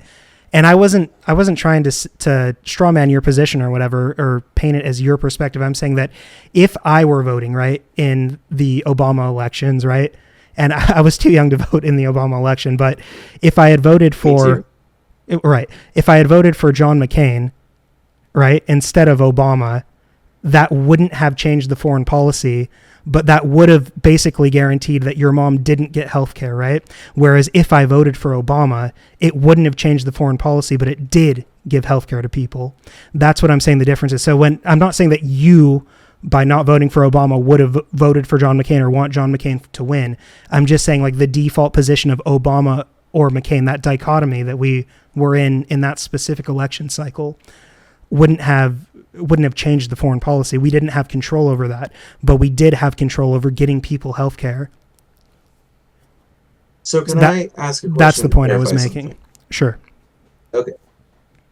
So are you saying that there is literally no way to get a third party elected in the United States of America without getting rid of first past the post voting and without introducing ranked choice voting? Right? I'm saying that it's far more likely to do it through ranked choice voting in my mind than to do it the way that you're suggesting through just a mass. Well, that's a more nuanced position than I gave you credit for, I suppose. Well, look, I'm not. Look, okay, I want to break up the two-party duopoly too. I agree with you. A lot of your criticism that you make about how these parties play off of each other to fuck over the American people, I agree with you on that. Okay, but Just Right. your strategy just to me does not make any sense at all. It seems like it would make things way worse because in the striving to make the Green Party this contender, in order for that to happen, the only way for that to actually happen is in my mind, and again, I feel like we've gone through the scenario already, but is first, before that happens, the Republican Party has to be a one state party in the country and have control over everything as the Democratic Party gets weaker. And your fear is that the Republicans will somehow manage to turn America into a dictatorship during that time, I basically? think, well, I mean, they're already trying to do that, right? Well, they're already trying to, but that's one of the things I always bring up when I'm having this argument with somebody, whether it's in chat or in real life. I always point out that like Republicans try that quite a bit. I mean, the Patriot Act They're was getting better. a massive infringement on people's civil rights, and Well, it the was a shit that Trump did constitutional in his first violation term. Oh well, yeah, like that, and the of shit the that Fourth Trump did in Amendment. his first term was moving in that direction. I think that's just kind of the Hmm. direction that Republicans go in always. But I Right, think that the wall that they run up against is the strength of American systems. Like maybe right. I'm totally fucking wrong. Maybe I'm just a starry-eyed dreamer. But I do not believe that this country could be. I think you would need some crazy drastic shit to turn this country into a non-democracy. Like, and I think that it would need to be somebody that isn't like about to be 80, you know? And I would think that it would need to be like a party full of people that weren't 80 and above, right? I just Well, don't I look mean, at the Elon Musk Republican is an Party and 80, JD see, Vance is an 80, Mike Johnson is an no, 80. no, but no, but Mitch fucking McConnell is, I don't know how old he is, but I Yeah, know but he he's already fucking has his replacement ready his to take his. pills. He's already got a new guy ready to go. Um, okay, but he already has someone lined up, ready for when he go. So, but But here's the thing. hold on. Can I just say though, like, Yeah, go ahead. I just want to say, like, the points you're making just make me think, damn, really wish we would have done this then before the fucking Republican Party that everybody understood to be old fucking fuddy-duddies 10 years ago. Would have been nice if we would have engaged in this policy 10 years ago when they were an ineffectual bunch of boomer retards that we had no effective counter, like that we, or I'm sorry, that had no effective counter against us. And, you know, it's a real shame that we've waited around with our thumbs up our asses until all these fucking Republican conservatives are able to set up replacements for themselves, So some of which being worse than them. we talked about Trump appointing judges, right? So this has been, Well, yeah, and you Brett talked Kavanaugh, about etc. how you have this faith in our institutions to withstand the fascist impulses of the current administration. Now, For Republicans, the most part, yeah. you're right that Republicans have been wanting this forever, and they do hit that wall that is our institutions or whatever it may be. You're right about that. Okay. But for the last 50 years, really since the Heritage Foundation, this has been what they've been trying to do. They've been getting better at doing it, and they're incredibly successful at what they try to do. The Heritage Foundation were the ones who got Reagan elected, who cut the tax rate on the highest earners down to like 40% or something from where it was at 90%. So they're able to get what they want done, and they are able to destroy our institutions. So, it's not like they're incompetent and they just do the same thing over and over and they always fail. It's that these people are part of a conspiracy that's been going on for 50 years, and they're getting better and more effective, and we can see that in the current administration. So let's go from Reagan to George W. Bush, and you brought up the Patriot Act, right? And it's not just the Patriot Act that was such a problem with George W. Bush, that, the war criminal that he was. It was that Right. it was that the people in his cabinet, like Rumsfeld and Cheney, were very strong believers in unitary executive theory. The idea that, Right. I was actually talking about that earlier on stream. okay, but and you see how that is more extreme now under Trump. So Oh, of course. the That's one of the opposition, things I was talking about, not to interrupt, but yeah. so the opposition to Bush, you could say, was greater. The opposition to Trump during his first term was greater. Elon Musk would not have been able to waltz into the Treasury and steal your information during his first term, No. right? Like these. No, I So think, can I just say, by the way, I yeah, think Musk is a far bigger danger than Trump. I Just gonna put it out there. I think they both need to be removed from power. I don't think either one of them is a good guy. I'm not saying that. I'm just saying Yeah. fucking if there's anybody in that fucking regime I'm worried about, it's motherfucking Elon Musk. I don't think that dude has a scruple in his entire body, and I think Elon Musk is you know how there's you know how Trump is kind of like a dumb fuck outside of a couple of different areas. You know, he understands how businesses work and he seems to understand how politics work. Hmm. And then there's people who are just like really good at acting stupid, clever like a fox motherfuckers. Elon Musk is that. I was making this point the other day. You do not invest in as many tech companies and have the workplace habits that his workers have described him having unless you're spending all day poring over every fucking little engineering file you can get your hands on like a fucking geek. So Musk is actually probably uh, wily enough to worm his way. I mean, obviously he's wily enough to worm his way into the fucking treasury and steal our information. Like you said, what the fuck else is he going to get up to? Now, I guess you could make the argument that Trump is really the one at fault because he's the one that allowed him in there. But, you know, I if mean, Musk wasn't there, then we would have no one to allow into that position, right? look, I think all you've done with this is convince me that lesser evil in this instance is pointless. They're both scumbags. They both need to go. They're both going Well, to yeah. destroy your country, Yeah. both of them. Well, Uh, I mean, I don't agree that they will. I think that they're trying, well, but they're trying I to. think the ball's going to get kicked back to a Democrat in 3 years, and then we'll all be talking about how swell everything is in a Oh, month. You okay, but know, like look a at month the into the president, we talk about how great everything is, and it'll be back to brunch, as Paul says, and you know, I disagree. I like you can't. I mean, if we're lucky, that's like look. That's the thing, right? Like under Trump, our best case scenario is that we're back to Biden. We're back to corporate Dems, not accomplishing anything and just isn't that keeping shitty? fascism away, right? Wouldn't it be nice if the DNC had given us a nice candidate last year to We vote for, one that didn't yes, fucking repel everybody? yes, it would have. Well, I don't know. I'm a bit more. Well, I honestly am a bit more sympathetic to Kamala. I think. Well, the way she ran her Well, campaign, at that's least, fine. I don't think she ran a bad That's campaign fine. until like the point where she had Cheney out there. I think that she kind of shit the bed at that point. That, But that was only like yeah, the last month. that was pretty reprehensible. I think there was a point, especially when she had appointed Walz as her running mate, where it seemed like she had some real populist momentum behind her.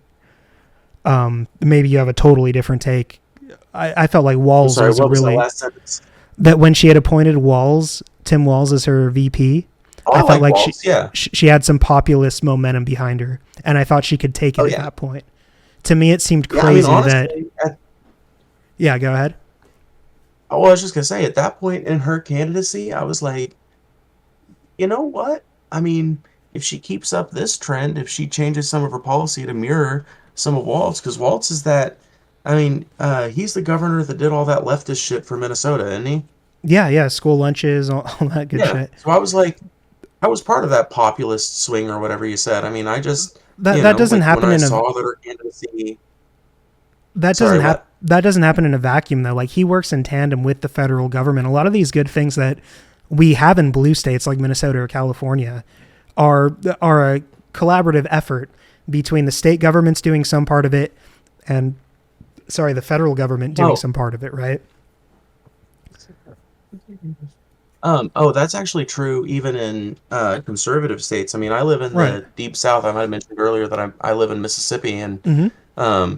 I grew up here until I was 14, and moved back down here as an adult to run the farm and shit, or I guess be tutelaged in the doing so, Mm-hmm. and had a lot of experience with this place's politics and the way that the way that the sausage is made, so to speak, and down here, the South, Mississippi and Louisiana in particular, are deeply reliant on federal grants in Right. order to provide disaster relief that they can never afford. It's just not an option in like the South's And fucking.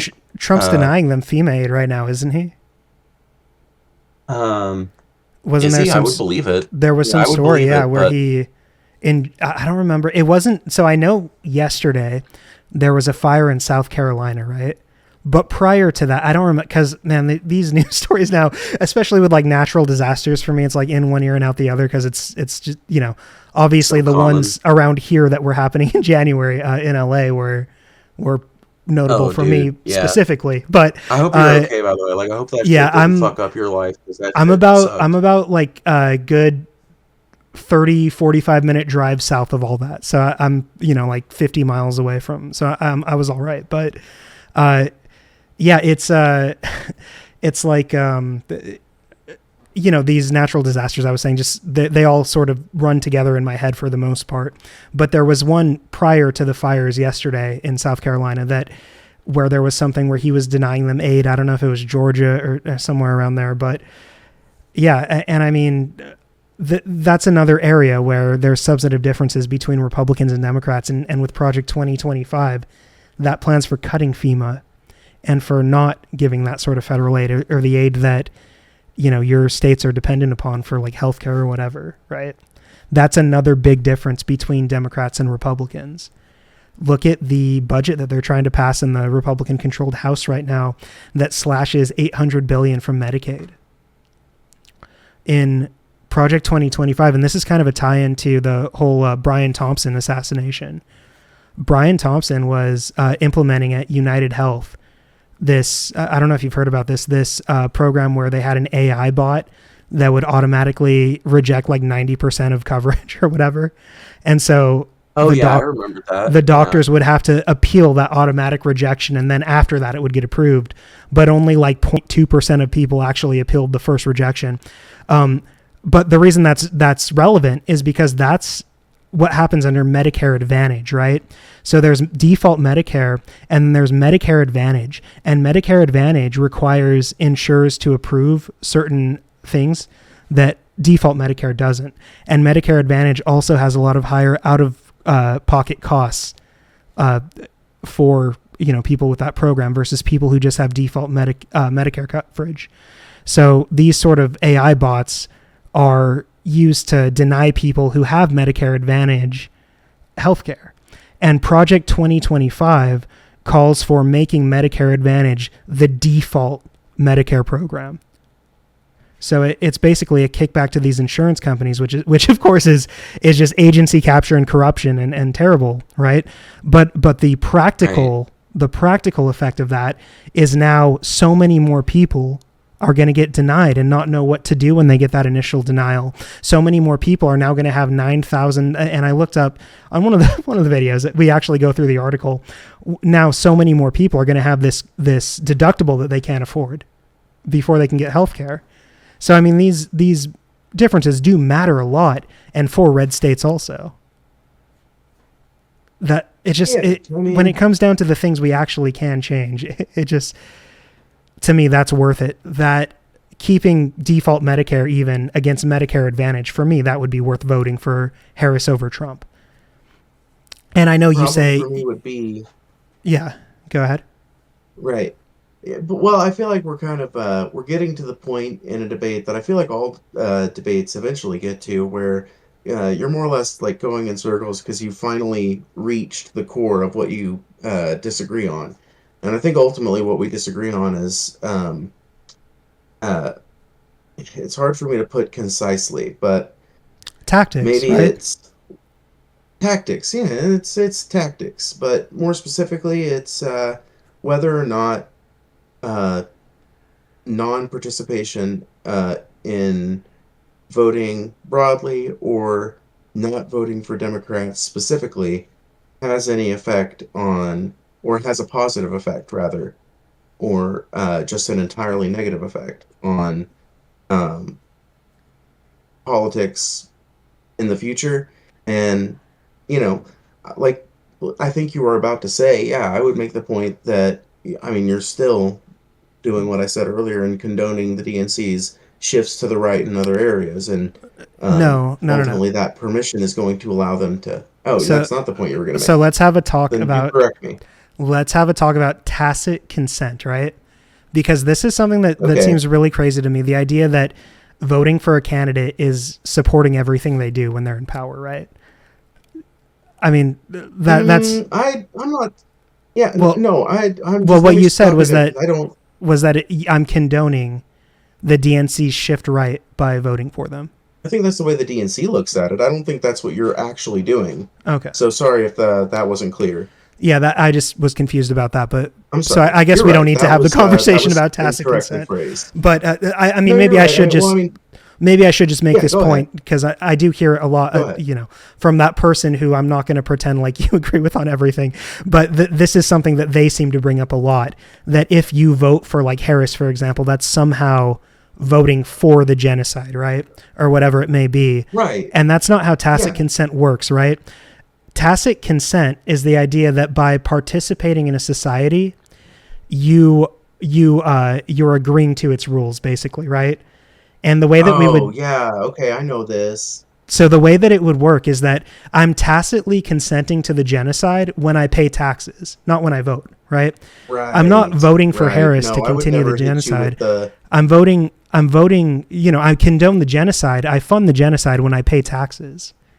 And no matter who I vote for, or if I don't vote at all, I'm still, in that way, funding the genocide. I still tacitly support the genocide, no matter who I vote for. Of course. That's the concept of Um. tacit consent, right? So it's not like you vote for a Democrat, so you're condoning everything they do, or you're tacitly in agreement with everything they do, or you're lending your support to what they do. That's not how it works. When you pay taxes, you do that. So I think that's another thing, because I know you don't specifically say that, but when someone like Paul, for example, will point at something really evil that Joe Biden did and say, I'm not going to sign my name next to that. This is a fallacy. This is a breakdown in thinking about how your existence and participation actually affects what we do in the country. I just want to make that point. I'm not trying to say you were, now that I understand you're not arguing for that. But I just want to put that point out there because I think that maybe, some of those people who watch you or some of those people who know you from Paul's streams might think like that and might have a misunderstanding about tacit consent in that way. Oh yes. I'm sure they do. Um. Like nobody you talk to is gonna have like a 100% correct interpretation of everything you say all the time. So I'm sure that I would be sure that happened even if I was um coming at it from Paul's exact position. But I will say, I can't obviously speak for Paul. I'm not him. Once again, despite what some people will tell you, and um, I can't speak for him. But I have always gotten the impression that that bit of rhetoric. I never took it that literally. I guess I always kind of, maybe this is just me interpreting a more accessible or a less emotional kind of argument to his argument, but I always took that as him making an emotional plea for why people should be more responsible with their vote in the ways that I've advocated for. Um, and I guess it is in a way that does kind of imply that you personally are signing off on that. And Right. in fact, he's kind of made that argument before. In the lead up to the like quote unquote debate that he had with Jamie, Mm-hmm. he made that point a bunch of times, and in many of his streams surrounding that event, he was talking about how if you voted for Biden, you might as well. He said something one time along the lines of like, if you voted for Biden, then you might as well have your name written on every single bomb dropped on Yeah. Palestine. Yeah. And the And truth is that Paul should, because I don't agree with. Paul, let's be real, probably pays more in taxes than you or I, right? Oh, 100%. So if anything, And I think you would admit that. Paul funds the genocide. He supports the genocide more than you or I do, right? Like I don't know about you, practically. but I didn't make enough. I didn't make enough money last year to pay taxes. So, Oh, I mean, um, I have two jobs, so yeah, I definitely pay taxes. Yeah, but I made enough to pay in, but I got like I make so well. I'm about to be making way more when I get this other good. job, but Yeah. as of right now, I make like $14,000 a year. Oh, And okay. living in Mississippi with Yeah. roommates, you can live on that, but it's a very fucking sparse living. Is it the federal minimum wage in Mississippi? Uh, yeah. Mississippi Damn. doesn't have its own state minimum wage. I do not make the federal minimum wage. I make $10.26 an hour, but Yeah. um, that's not that much fucking better. No, no. I mean, Yeah. for Mississippi maybe, but yeah, I definitely wouldn't be able to, live in this area. But this area is ridiculously expensive anyway. So, uh, Yeah, but I don't think there's a single place in California you could make it on 14 grand a year. maybe in I don't know, Madeira. dude. Maybe if you owned your own land. Yeah, I Maybe don't know. what? Maybe in Madeira. I was joking. Uh, you know what? It's funny you say that because actually, after I visited the Central Valley of California and the Central Coast, I considered seriously moving my life out there. And the thing that talked me out of it was Mhm. that even in the fucking valley, cost of living is so fucking high that it just threw me off. I was like, man, my southern Yeah, ass ain't equipped for this shit. Hell yeah. no. I mean, you make more though. Like you would Well, probably that's be true. making twice as much here than you do there, right? That's I'm not sure what you 100% do, true, yeah. but and I don't know if you share that publicly. I'm super cautious about what I share about what I do personally online, so I don't like talking about my job online. But I'm not sure exactly what your job is or if you share that. But I feel like just the state minimum wage I think is like $16-17 an hour now, and I know that the LA Right. County where I live is more than that, but I just for the minimum wage. So I mean yeah, I feel like whatever job it is, you'd probably be making twice as much as you do where you are. Also, there's that aspect of it too. Um, I don't talk too much about it, but yeah, I work at a fast food restaurant. I work a dying job. I'm a front lobby cashier, or at least I was, until the company I work for decided that orders aren't going to be taken by human beings in the lobby anymore. It's going to be all kiosks and mobile orders. So, um, that severely impacted my ability to get hours doing the closest equivalent of that job because you only really need to be there for 3 hours if you're just cleaning the lobby, cleaning the kiosks, cleaning the bathrooms, and taking out the trash. mhm. Yeah, Not if you're not ringing people up as a primary expression of your duties, then they don't need to have you there for 6 hours. They don't need to have you there for 4 hours. They just really need you for three. And so they've been having to put me in other places and swap me around. That's one of the reasons why I got this other job, which I'm not going to be talking about as much because, um, like I don't even want to say what company it is or even too much about what yeah. Don't industry it is. don't don't I've share said, that shit online, especially a doing little like bit, the but not the much. contentious kind of shit that we do. And I'm sure you get a lot of hate. Right, Don't right. don't share that. don't Oh, so don't much. unless you Yeah, unless you can afford the risk of like someone trying to like get into your personal life and fuck with your job. I wouldn't share that right, online. Yeah. right. But it's Yeah, funny I you talked about definitely. working in fast food because in California they have the right to a union here. For fast food workers, have collective bargaining, and that's something new that Gavin Newsom passed under the current Biden administration here. You So remember what I said about you remember what I said about how I we're think liberal based governments over on the here. state level can be effective, you Yeah, know? yeah, yep. Um, I do want to go back though to Oh, man sorry, baby. to the core Not you. of I was talking about partner. no, you're good. To the core of our disagreement on that lesser evil voting, and you did take offense to how I said that a vote for the Green Party at this point is de facto a vote for Trump. Basically, is how I feel, and I think I did. Right. Do you feel like I did a good job explaining that, or do you want me to clarify my reason for why I feel that way? Uh, I wish that I had the ability to be like a Machiavellian schemer and just be like, no, obviously you defended it horribly. No, I think your explanation overall was pretty reasonable. Um I just like you don't like it when Paul makes arguments that make it sound like a human being is actually saying yes to every bomb that falls from a B-52 under Right. the um, Biden presidency, right? I don't know that I don't know that I'm a big fan of the idea that my principled and nuanced choice, which whatever, I'm not trying to sound like a pompous asshole, but I like to think that I've thought this through at least a little bit, and I think that my choice to do that should be taken as that choice. I think it should be examined a little more deeply than just, well, that's just a vote for Biden, or I'm sorry, that's just a vote for Trump, Okay. because it is more than that. I mean, if enough people did that, you would have to agree. Like you said, it was more likely that we get it through ranked choice voting, but more likely means there's like a 1.3% chance that we could get it through the whatever, the crazy keyhole pass of like we convince enough people, you know? Yeah, yeah. If So you walk the exact path you need to get the exact future you need to. But that's irrational though, right? Like to think that. well, I don't think it's one exact path though. I think that's where we would disagree too. Well, but I'm I saying think that there's in three or four order, paths you could what I'm saying brainstorm. though is that the evidence and all the math that we can do, there's so many things that have to work out a specific way, and so many things that the Republicans have to not do in the meantime in order to get the thing that you want, right?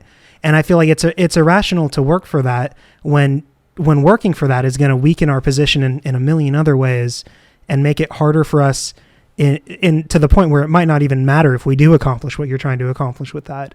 But the way that you want to accomplish that, there's better ways to do it where we don't have to risk all those things and where it is more likely to happen, right? And I feel like if what I obviously know that I'm not going to like get you to admit like, oh, you're right, I should have voted for Harris or whatever. You live in a deep red state, your vote ultimately doesn't matter. I live in a deep blue state, my vote ultimately doesn't matter. The reason we're having this discussion, at least from my perspective, is that we get this conversation out to more people, to a broader audience, so that people who do live in swing states can engage with this. And what I would want ideally is for you to acknowledge like what you're saying makes sense. Like the thing I'm advocating for is irrational in the way that it's most likely not going to lead to what I want it to lead to the way that I do, and that the way to accomplish what I want makes more sense through other means. I don't know. That's what I would like for you to kind of argue with and to grapple with. Yeah, I mean, I just disagree. I think that the main reason that we haven't been able to solidify enough people around a third party to do it is, in my opinion, it's mainly because people who have been voting for the DNC usually either keep doing it or kind of quietly die as a voter, so to speak. Like they just kind of like passively give up in an infinitely pathetic sigh. And you really Okay, want to but look at the people who are politically ineffective, look at those people. But I think that if people from within the DNC, I think if people like me were making this argument and people like you started making this argument and people like, you know, uh, dare I mention him, Bosch, I think if some people that care about this shit and who have voted for the DNC in the past started making this argument to other people who have voted for the DNC in the past, I think that we would actually have a really significant chance at doing this if we, at the same time, were engaging with politically unengaged people. And yeah, would that be hard? Yeah, but nothing worth having is easy, as my but dad used to say, and it's one of those things that I think it's possible. I don't think is it the most likely fucking thing? No, I think the most likely thing is that the fucking two-party duopoly rules America until this world burns down to the last man. Um, but I think it would certainly be preferable. And I think that that's something that we could start advocating for. Here's the hold big on, difference, what right? you're Here's what I yeah, go ahead. Sorry, I keep wanting well, I to just feel jump like in, but I'll keep going. Yeah, you're fine. here's my big thing. Yeah, I feel like ranked choice voting is not something that I don't know that we can convince the Democratic Party to get rid of it. I think that they have to too much of implement an it. advantage to be gained from things being the same way. Do Hmm. what? To implement it, you mean? Right. I just Yeah. don't, yeah, exactly. I don't know that we could convince Democrats to actually implement it. So I'm down for us trying, mind you. I am totally down for us pressuring the Democratic Party in whatever ways are available to us, which, by the way, I do believe counts, like not voting is one of those ways. But point is, I think if we can convince the DNC to adopt ranked choice voting as a position, then by all means, let's do it. But I also think that we could simultaneously be saying, um, it's Machiavellian, maybe we'd be speaking out of both sides of our mouth, but I think at the same time, you could make the argument for people to really just drop out and vote third party if they are eligible to vote. And I think that Okay. it's something we can work on right now, so to Well, speak. here's another layer though to that, right? Like you're so not only do I guess what your what that strategy relies on to work out is something that's never happened before, which is that everyone has to vote their interest, right? Like everyone has Not to. everyone. Well, a lot of people. So like, let's look at the. 60% of people. Okay, hold on. Let's look at the 2020 primary. Okay. Or I'm sorry. The 2020 primary. Bernie was going really strong, right? He had won the caucus in Iowa. He had won New Hampshire. He had won Nevada. And then it comes to South Carolina, and Biden sweeps it, right? Why did the people in South Right. Carolina vote for Biden when they could have voted for Bernie, who would have represented them better and done more to advance their interests? What's the reason that I they don't voted know for how much Biden? I don't know off the top of my head, but I would, if I had to guess, I would say it probably has something to do with the amount of campaign funds spent in North Carolina or South Carolina rather. Do you think that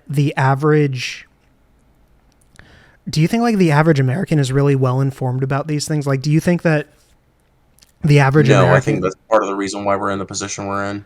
okay. So in order for your Green Party idea to work out, we have to combat that mass ignorance, right? That has to happen before we can do anything. And that is a battle we've been fighting for hundreds of years.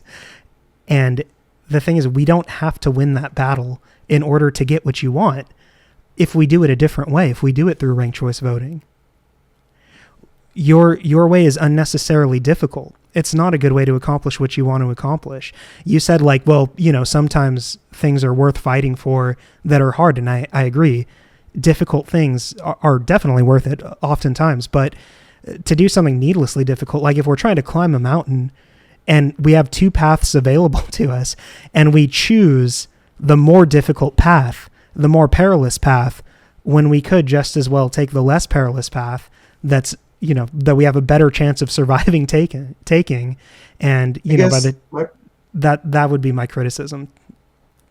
my problem would be I don't see the less perilous path being visible. Like, I've never heard a Democrat advocating openly for ranked choice voting. I mean, maybe Bernie has. I don't actually remember. It was a But big Andrew Yang thing too, randomly. no, dude, I loved Andrew Yang until he came out against porn, bro. I fucking love. I Nah, was I saw gang through that gang shit. until he I came out saw, I against saw, porn. I saw through that shit, dude. Before the primaries were over, I knew his deal. He was just like a centrist business dude. I don't Oh, know. I was still down. I was down for a central. You were in I the was Yang down Gang. for. Dude, listen, I was in the Yang Gang, and I'll tell you what. Here's why. Because Joe Biden is a centrist businessman. He's just Yeah, not a centrist businessman with a UBI. If Joe true. Biden was a centrist businessman with a UBI as part of his platform, you think I'd be on here talking about what a horrible, decrepit old fucking corpse he was? Well, No, I'd be fucking I would hope bullshitting and so, croaking but that was the best president we ever had. so Yeah, what? well, you think if I was sitting pretty with a universal basic income that increased my family's ability to make it in this fucking country, that if he had done something that sweeping and massive for the American people, you really think I would be sitting around talking about how he's like one of the least effective Democratic politicians ever? How could I at that point? How So could I? No, that's not to say I wouldn't point out the bad things that he did as part of his presidency, uh huh. but how could I go as hard against Biden as I do if he had done something as sweeping as that? Right? So would you have voted for Biden if everything was the same except for he had a UBI? I voted for Biden anyway. Forget that. Just okay, whatever. Yeah, I was about to say, like, but Damn it, Phoebe. I thought I told you earlier I voted for No, Biden you still. maybe you did, and I'm a little stoned, so who knows? But You're fine. I'm pretty stoned too. It's okay. let's pretend like you're voting today for Biden, right? From the mindset you have now, or fuck it, let's say Harris, right? Everything about Harris was the same, but she also had a UBI program. Would you vote for her?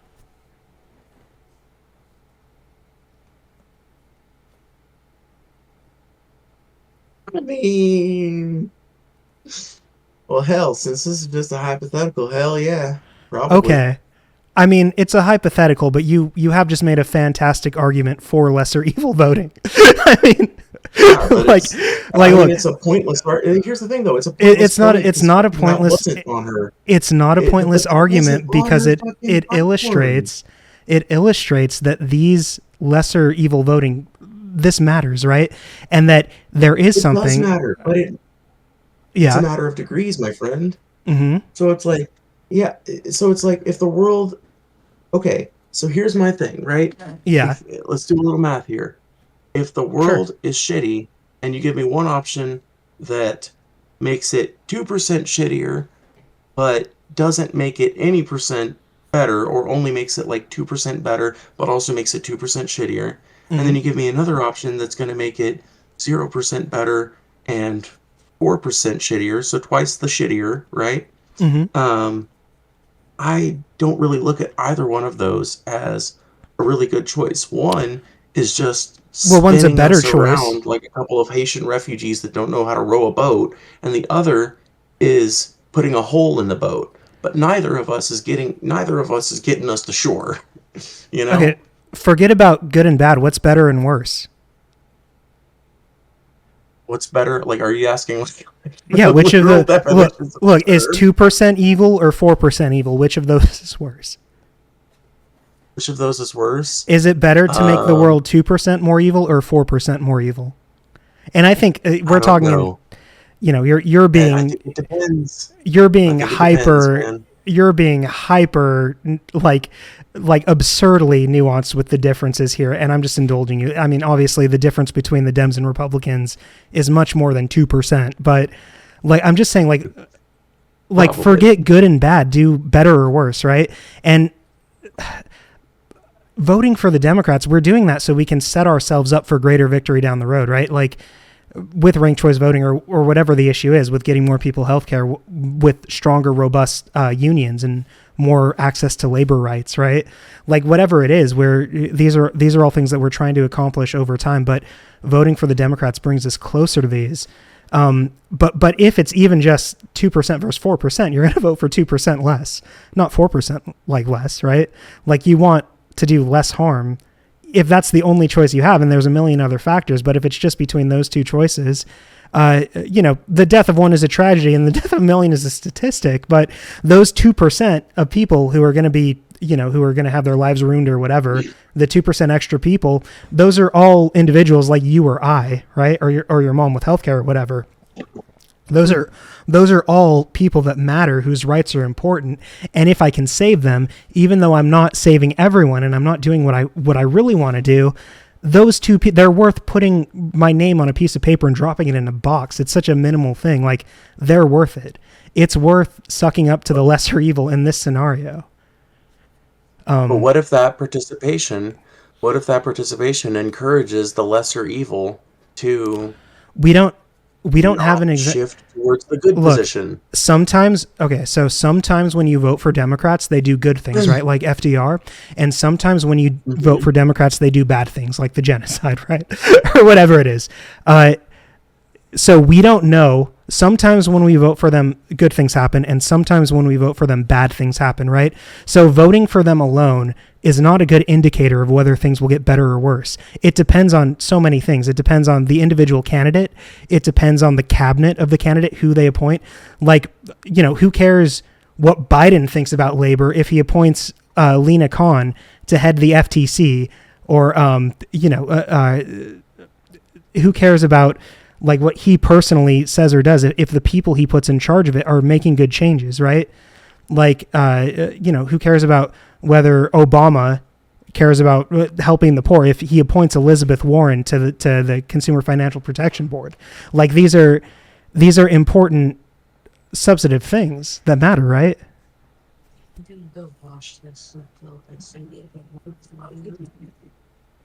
Um, I think that they're important and at least somewhat substantive. I think the world's probably Uh, better because well, so America at the very least is better because it had those things and not whatever Republican bullshit would have come in its place. Um, but okay, like, sorry, let me just say this one more, and then I'll let you go, because I know I'm like totally, I'm just filibustering maybe, but that A 3%, little bit, but it's the okay. 8% to 11% that increased in healthcare under Biden, okay, that choice that we could make by sucking it up and voting for Biden or whoever, right? That choice that we can make, we can actually affect. And there's a good chance that if we vote for them, those 3% of people are going to be saved or get access to healthcare. But if we don't vote for them, the chances of, our third party rising up or whatever are way less likely. And so what you're advocating for is to not do the lesser evil vote because you feel like it's going to make things worse in the long run. But again, to that, I would say that's just not backed up for evidence, because we have examples of it both making things worse, but also making things better. And it's actually more than just that factor. There are several factors other than just lesser evil voting that determines the direction that the Democrats are going to move in. But even if it's just, I'm going to suck it up and vote for the lesser evil so that 3% more people can get healthcare, versus I'm going to take a gamble and make a principled stand against voting and try to get the Green Party elected on an off chance that could happen. Like that's so absurd to me. That's like, I'm not going to pay for this prescription I need because who knows, maybe I'll win the lottery tonight and then I can buy all the prescriptions I want. Right. It's kind of like, do you see what I'm saying? Like it seems so like such an irrational gamble that doesn't just affect you, it affects the country and everyone in it. But those 3% people or whatever, or think about all the federal employees now who have been fired just based on that one decision of who's president. I don't know. I just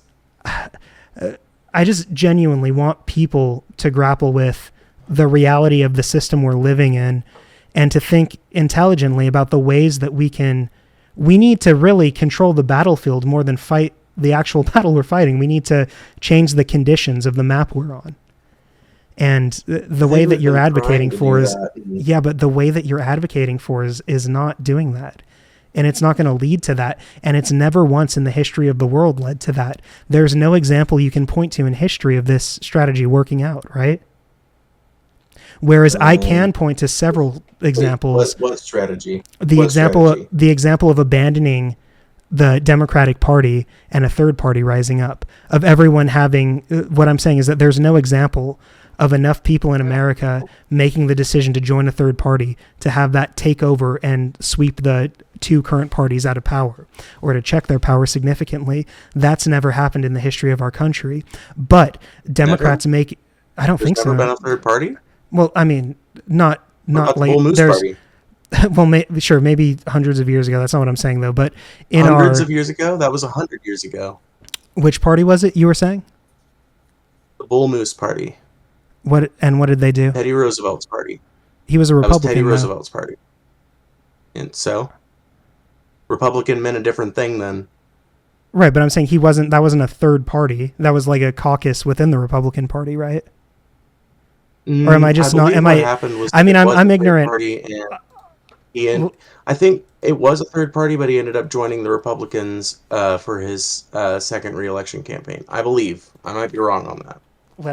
I'm gonna fact check you real quick. Or maybe it was his first election campaign that he was a bull moose, and then his second. I don't fucking pretend to know. Like I know they had like the Bull Moose Party back in the 19 teens. So I know they had like the whips and like the Republican Democrats and like the Federalists and Anti-Federalists like way back in the day, but that was before the duopoly was established. But since the early 1800s, we haven't had that. I'm looking at his. Let's see. I'm trying to see his first administration.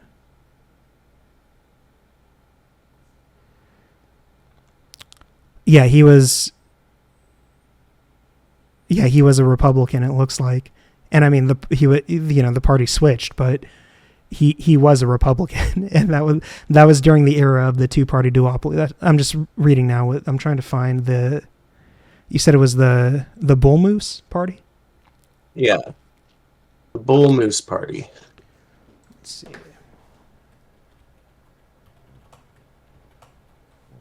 So it was the Progressive Party, popularly nicknamed the Bull Moose Party, was the third party in the United States, formed in 1912 by former President Teddy Roosevelt after he lost the presidential nomination of the Republican Party to his former protege turned rival, incumbent President William Taft. The Hmm. new party was known for taking advanced positions on progressive reforms and attracting leading national reformers. The party was also ideologically deeply connected with America's radical liberal tradition. After the party's defeat in the 1912 United States presidential election, it went into rapid decline in elections until 1918, disappearing for 1920. So I guess I was wrong, and they never did Yeah, win. yeah. So I mean, and whatever. I mean, I'm happy that you brought that up because I learned a little bit, but I'm saying like this is Yeah, not an so example we can use. So your example no, is not no, I valid agree now. in this argument. So I thought that Teddy Roosevelt had won under the bull yeah, mooses. I was wrong. nah, it's cool. But what I'm saying though is that so you acknowledge that there is no example since the early 1800s when the two party duopoly really took effect, and No, but just there's also no example of the Democratic Party ever adopting ranked choice voting or there ever being a no, but there is. successful attempt to Hold push on. that nationally. There are examples though of them doing the New Deal, of them doing the Civil Rights Act, right? Like we do have, and those are still long lasting. There is union reform that was passed through the Democrats. The reason there is even a minimum wage at all is because of labor gains under Democratic administrations. The reason that there's a 40-hour work week and shit like that, and these are all gains that were made under Democratic administrations, or even if fuck that, even Republican administrations, right? Like we do maybe way back in the day, Roosevelt, when the Republicans were progressives, an antitrust party, they made positive changes, but that was through Roosevelt co-opting the Republican Party, right? And bending it to his purpose. And you can say like he's probably one of the better Republican presidents, right? Especially with how he handled the moneyed interests at the time. But FDR also, You'd have to say so, right? the other Roosevelt too, he was elected as a Democrat and he bent the Democratic Party to his will. And so we do have examples of actual progressives getting positions of authority in both parties and bringing those parties more into what we would want, more in line with our beliefs. We have examples. We have dozens of historical examples of that, and we have no historical examples of what you're advocating for working. I mean, I think it's I think it's incredibly interesting that you would bring up examples of overall progressive policies passing in the wake of uh, Democratic victories in the presidency. But I mean, we're talking about a specific policy, right? I mean, No, I'm just with so me, like I'm I'm talking about a very specific strategy, right? I'm talking about a very specific strategy of trying to win over the massive block of unengaged but eligible voters and engage enough of the currently Democratic voters in order to help a third party, whether that be the Green Party or a new party of some kind, rise up, right? Um, wouldn't that's a you very say specific thing. hold on. And ranked choice voting, which is what you postulated as an alternative to what I am suggesting, is also a very specific policy. And we don't have any examples of that being Right. implemented in America or being pushed for by the Democratic Party. So my question to you at this point Mhm. is what is your what is your plan for getting the Democratic Party to change the system that allows them to have a duopoly with the Republican Party? What's your plan? I Okay, just want to hear it. that's a good question, and I don't have one, right? So that's fine. That's not something that I've Why are you tried any to. better off than Hold I on, am then? hold on. No, because I feel like you're missing the point I'm making. It's not that ranked choice voting specifically is going to work, right? It's that the way that we accomplish the changes we want in the country, the way that I'm advocating for historically is how we do that. Forget about what the specific change is. It's about getting your government to represent what the people want. Now, that could be ranked choice voting, that could be universal healthcare, that could be whatever issue. We're more likely to get that by doing what I'm advocating for, and we have more historical examples of that working. Now, with ranked choice voting specifically, I feel like that's kind of a new thing, at least it is for me. I've been following politics since I was like 10, since like the Bush years, right? Like, I mean, it wasn't until Yang really that ranked choice voting was a huge movement. And before that, it was just kind of a lefty progressive pipe dream that we had that was in very niche circles talked about. So this is something that we can bring into the public consciousness. And I think it makes way more sense to think that we could bring ranked choice voting, a ranked choice voting movement into the public conscious and get momentum behind that and get that into the Democratic Party than to do a whole other party with you know, Why is that more likely, though? What makes because that that's a more likely in your specific mind? policy that can be accomplished through the Democratic Party. It can be, but the Democrats have never fucking adopted it. They've never implied that that's their position or implied that they Right. Well, want to pursue that as a goal. right, like I said, because we haven't pushed for that in a populist way. There hasn't been a huge populist Right. movement for that. But but if we look at like the labor movement, for example, we could do something similar. We just have to look at historical examples of how like the labor movement in the 30s, 40s, or how the civil rights movements in the 60s, how they accomplished the things Mm-hmm. they accomplished, right? Like who the fuck, like think about if in 1950, if I said, oh, fucking the best way to get gay marriage, right? Like if that's the goal, like no one's even talking about that in the 1950s, right? No one's even thinking that's what we're going to do. Like, but if I said like, let's start a third party and do that versus let's work within the system we have, which is ultimately what happened. Do you see what I'm saying? Like these things do happen. There can be momentum behind them. That's the way we accomplish things.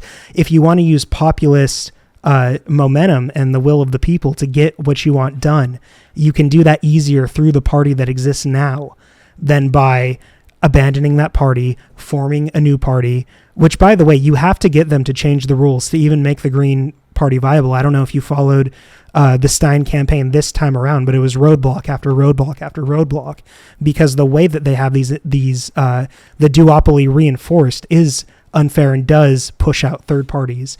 So they already have to change that. We already have to get them to change the rules to even have a third party be viable.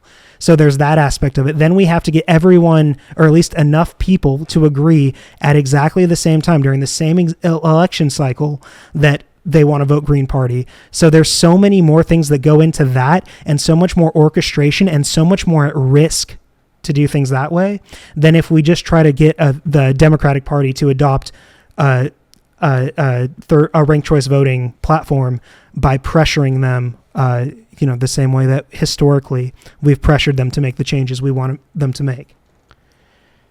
Do you see what I'm? So I'm not saying that. I'm not I saying do that see what there's. you're saying, but as a person, what? So when you remember me telling you earlier about how I participated in the legalization of recreational cannabis in Missouri? Mm-hmm.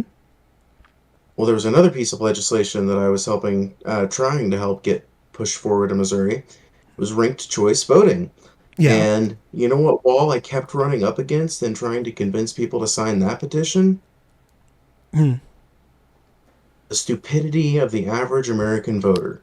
Yeah. Well, Because Phoebe, I I just because it's used hard the doesn't mean it's not exact, worth doing, man.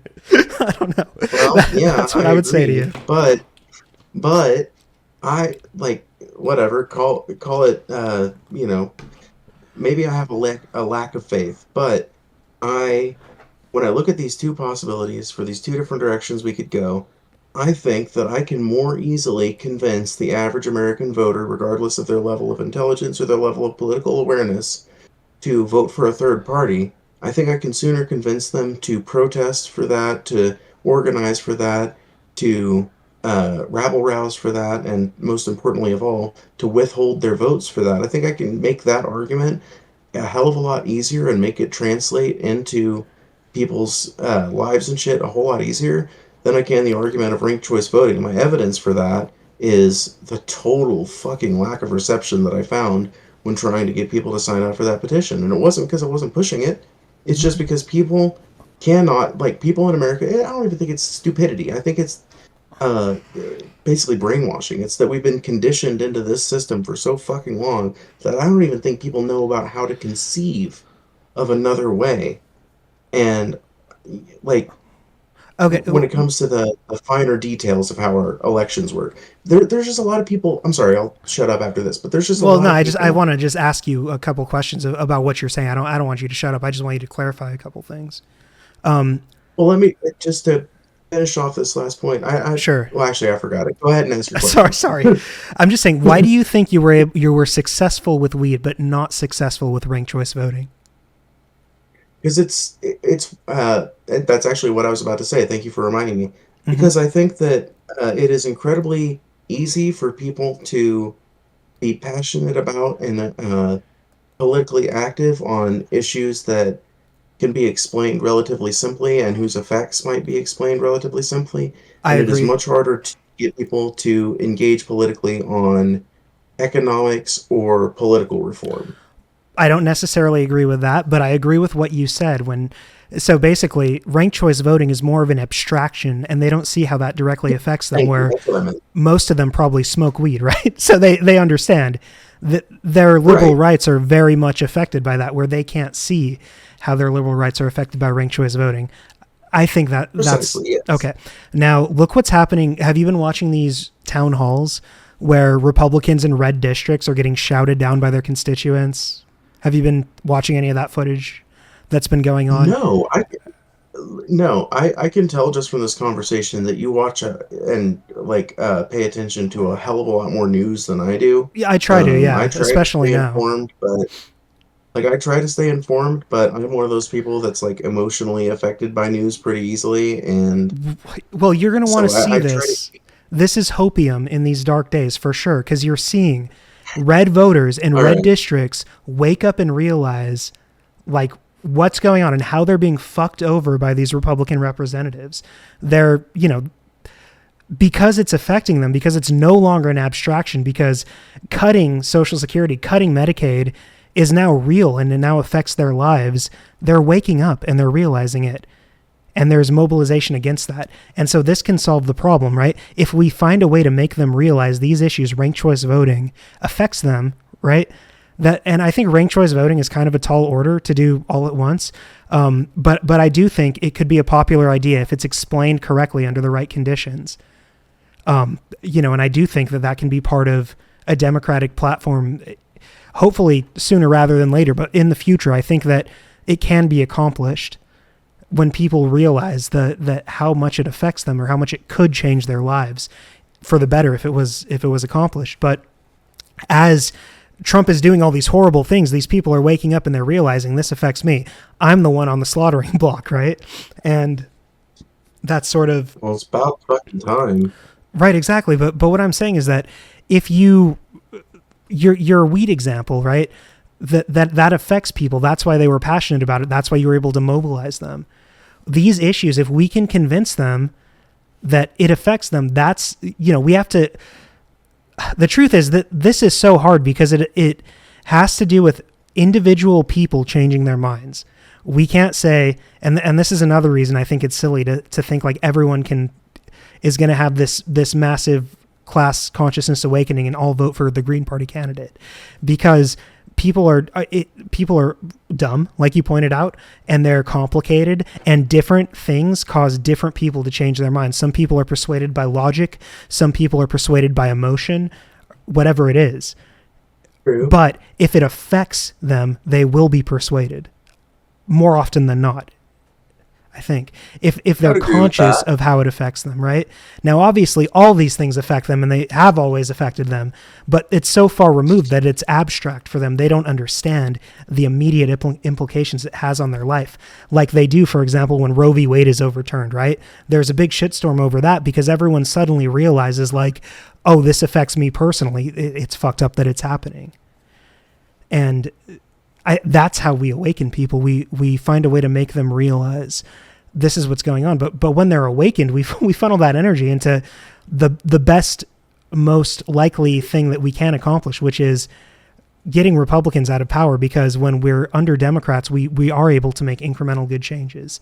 And again, I'll point out the CFPB, the NLRB, the FTC, all under Democratic administrations, the gains that we're able to make under that, the ACA, improvements over that, how that incrementally improves and how millions of people since the ACA was passed get added into it every time a Democrat is elected president, and every time a Republican is, they lose access. So there is a roadmap here, and there are actual arguments you can make, and there are things you can do to make people realize, what the actions that need to be taken. And I definitely agree there. so with strategy, though, this is because we can agree and we can both be completely successful in what we're trying to do. But if on election day you still go and a sizable people still defect from the DNC, we're never going to overcome them. We're not going to beat the RNC. We need And solidarity. yeah, Look, I mean, I just, fuck the DNC and fuck the Green Party. Fuck political parties. Solidarity among the people of this country. The working class people, the labor people, the liberals, right, of this country, people who want liberal rights and freedoms for everyone, equity under the law. That's our party. And I don't I mean, care I if agree, but I how don't do you care. foster that by, I just don't, I don't think, I mean, whatever. I know you've made the arguments as to why you find it important to argue for Democrats, but I don't see how it fosters solidarity amongst the working class people of America to, to shame people for their non-voting habits or to Right. imply that a principled vote for third party is like functionally the same as a vote for Trump, and that a vote for Trump is like the worst thing you can do. I just don't know that that sort of rhetoric leads to a whole lot of Okay. you know You're right. It's solidarity. combative. It's combative. And when I come at you or Paul or whoever super strong, right? Like that part of that is just for the entertainment value of being able to take these Well, arguments yeah, and tear them apart, right? And these of arguments, course. those are all true criticisms. So all the criticisms I've made about your position in that one video from your post or about Paul, those are genuine criticisms I have. And the reason I'm coming on so strong is not necessarily to change your mind, but to make the case for the public people who are watching that, right? Like as few as they may be, the few dozen people who see that dialogue and who understand that, I want to know that my position is that people are understanding it and that more people are starting to agree with it. And that's part of the presentation, is coming at you super strong like that. But if I'm actually trying to change your mind, or I actually want you to consider something, or if I'm actually trying to get you to see the flaw in your thinking, or what I perceive to be the flaw in your thinking, or the self-destructive activism, or whatever it is, then I'm going to talk to you like this, right? It's going to be a one-on-one thing where I kind of go in depth and I get super specific and I point out, the reasons why I think this or that or whatever. Like, I'm not trying to change your mind when I made that video. That's more of a spectacle for other people. But I am happy that you reached out to me, and I am happy we get to have this conversation. But this is where I'm not even trying to be a diplomat, and I try to treat everyone with respect, but I'm not trying to give deference to you or anything. I want you to engage logically with the points I'm making, to engage with the reality of what I'm saying, engage with that. I'm right that historically, this is the best way to make positive change, and your way has never been accomplished. Like, that's the thing that I want you to engage with. And I want you to genuinely think about that. I know you're not going to be like, oh, fuck, you're right, I'm wrong, instantly. But I want you to have that internal dialogue with yourself, because next time this happens in 2028 or in the midterms in 2026, I want you voting DNC. I want you to vote the fascists who are in there now out of power and put the soft fascists in power again. Yeah. But from there, we'll make better changes and we'll try to get ranked choice voting and everything. But right now, we just need to undo what's happening. And you need to be a part of that. And your advocacy, those thousands of people who watch your stream, need to hear that message and need to be a part of that, and need to critically think about what they do and how their voting does impact things, and how actually, and I know we minimize that voting for Trump isn't the worst thing ever, but it really is like voting for a fascist. And I don't mean like a soft fascist in the way that America is fascist in some aspects, or the way that Joe Biden was fascist in some ways. I mean an outright authoritarian nationalist like Donald Trump. That's what I mean. And destroying that is far more important than risking everything on this Green Party pipe dream that's never happened before in history. Yeah, I just I think if the vote blue, no matter who argument was going to work, it should have worked in 2024, right? I mean, we've already had Trump once. All the thing is, Trump won with way better margins in 2024 than he did in 2020. Now, less people That participated in the they weren't election way better. overall, but They weren't way huh? better margins.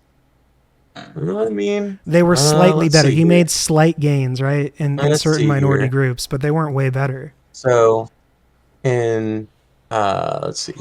In And even if he did, and I want you to read your whatever you're going to read, I think it's important that we do fact check ourselves and we go through the statistics. But even if he did, what is that? That doesn't mean anything.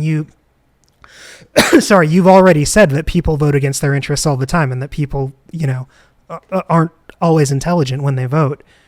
We both agree with that. So even if more people did vote for Trump this time, that would just mean that more people are more incorrect than they were last time. Not that, so that it doesn't really matter how many more people, even if we're losing, even if our arguments are losing, that doesn't mean that they're not correct. And it doesn't mean that because Trump is making these small gains that he's making on these very niche groups, that doesn't mean that that trend is going to continue, because like you said, this was mostly a vote on the economy. yeah. So just to clarify, yeah, it's not like the biggest margin ever, but in 2024, Trump won with 312 electoral votes. Harris lost with 226, and in 2016, Clinton lost with 227, and Trump won with 304. So Trump gained a total of 8 Eight. points, and the Democratic Party lost one. So right, which is a So yeah, very not a huge one. but that's just the electoral college, and that's very small, right? That's a very small difference. But look at the popular vote. The popular vote is even slimmer margins. It's like 1.5% more or something. There was like 1.5%, 1.5 points more that Trump got than Harris. It's very small Yeah, I numbers. mean, and He Trump didn't. lost the popular vote in 2016, so Yeah, right. And in 20, if you look at his numbers in 2020 versus 2024, they're not that different, right? I think it's only like maybe 2 or 3 more million people voted for him, like 1% of the country more voted for him this time around than last time around. The big difference are like the 6 million people or whatever who didn't turn up for the Democrats this time around, who did last time, right? So wait, you just said the 16 people who didn't turn up for the the Democrats 6 that million, 6 million. oh, the That's the six I big thought you said change. 16 and I was No, like, no, "Oh no, no. man, that's being a little hyperbolic." No, Yeah. I the mean, the that big six change was that's for the Democrats losing voters, not for Trump gaining voters.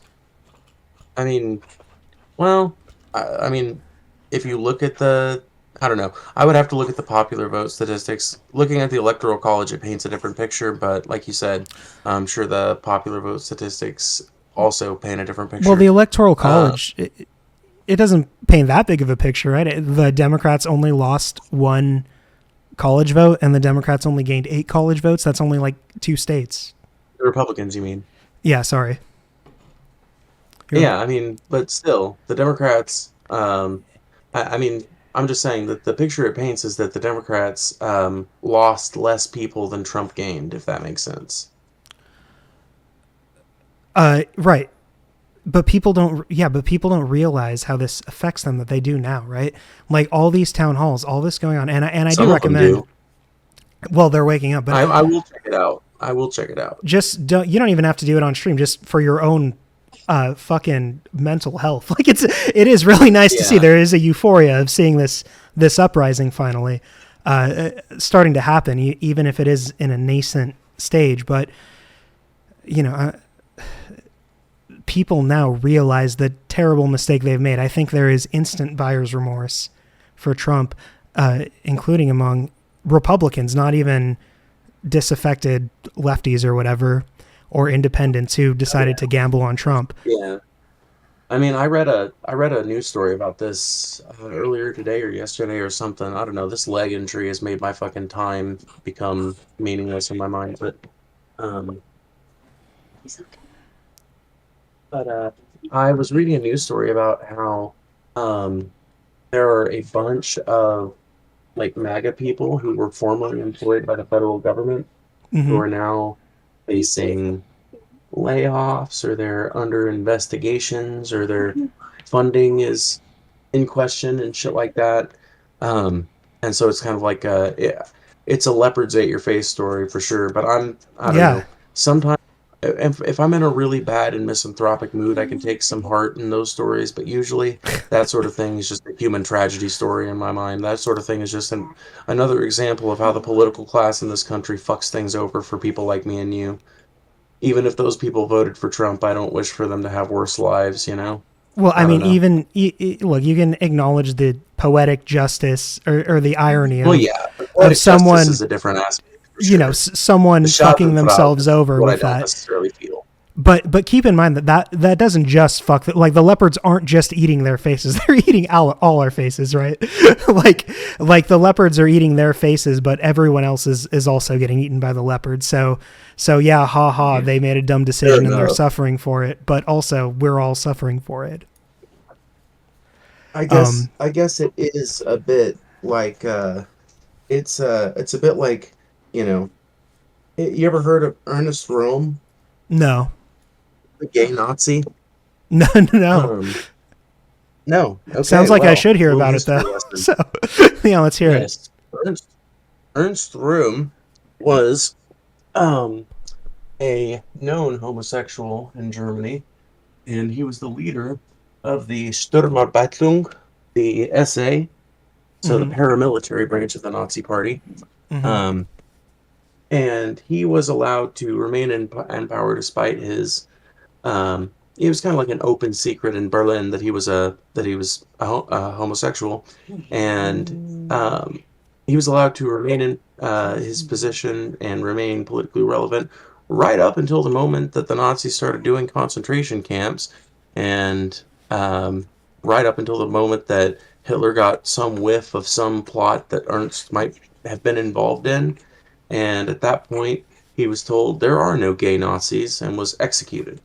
Yeah. So it's like it's that's a very similar kind of leopards ate your face story where you know uh old Ernest thought he was really gonna be able to ride to power despite his proclivities, and then he got his face ate. But I guess the Yeah. joke I was making is that it would be a little bit like somebody in the Nazi concentration camps laughing at Ernest getting executed. It's like, well, Exactly. Yeah. leopards are eating everybody's faces, so Yeah. not exactly something to cheer about. It's a bitter little victory that that asshole Exactly. is also Very, getting his it's a very comeuppance. little Definitely. victory.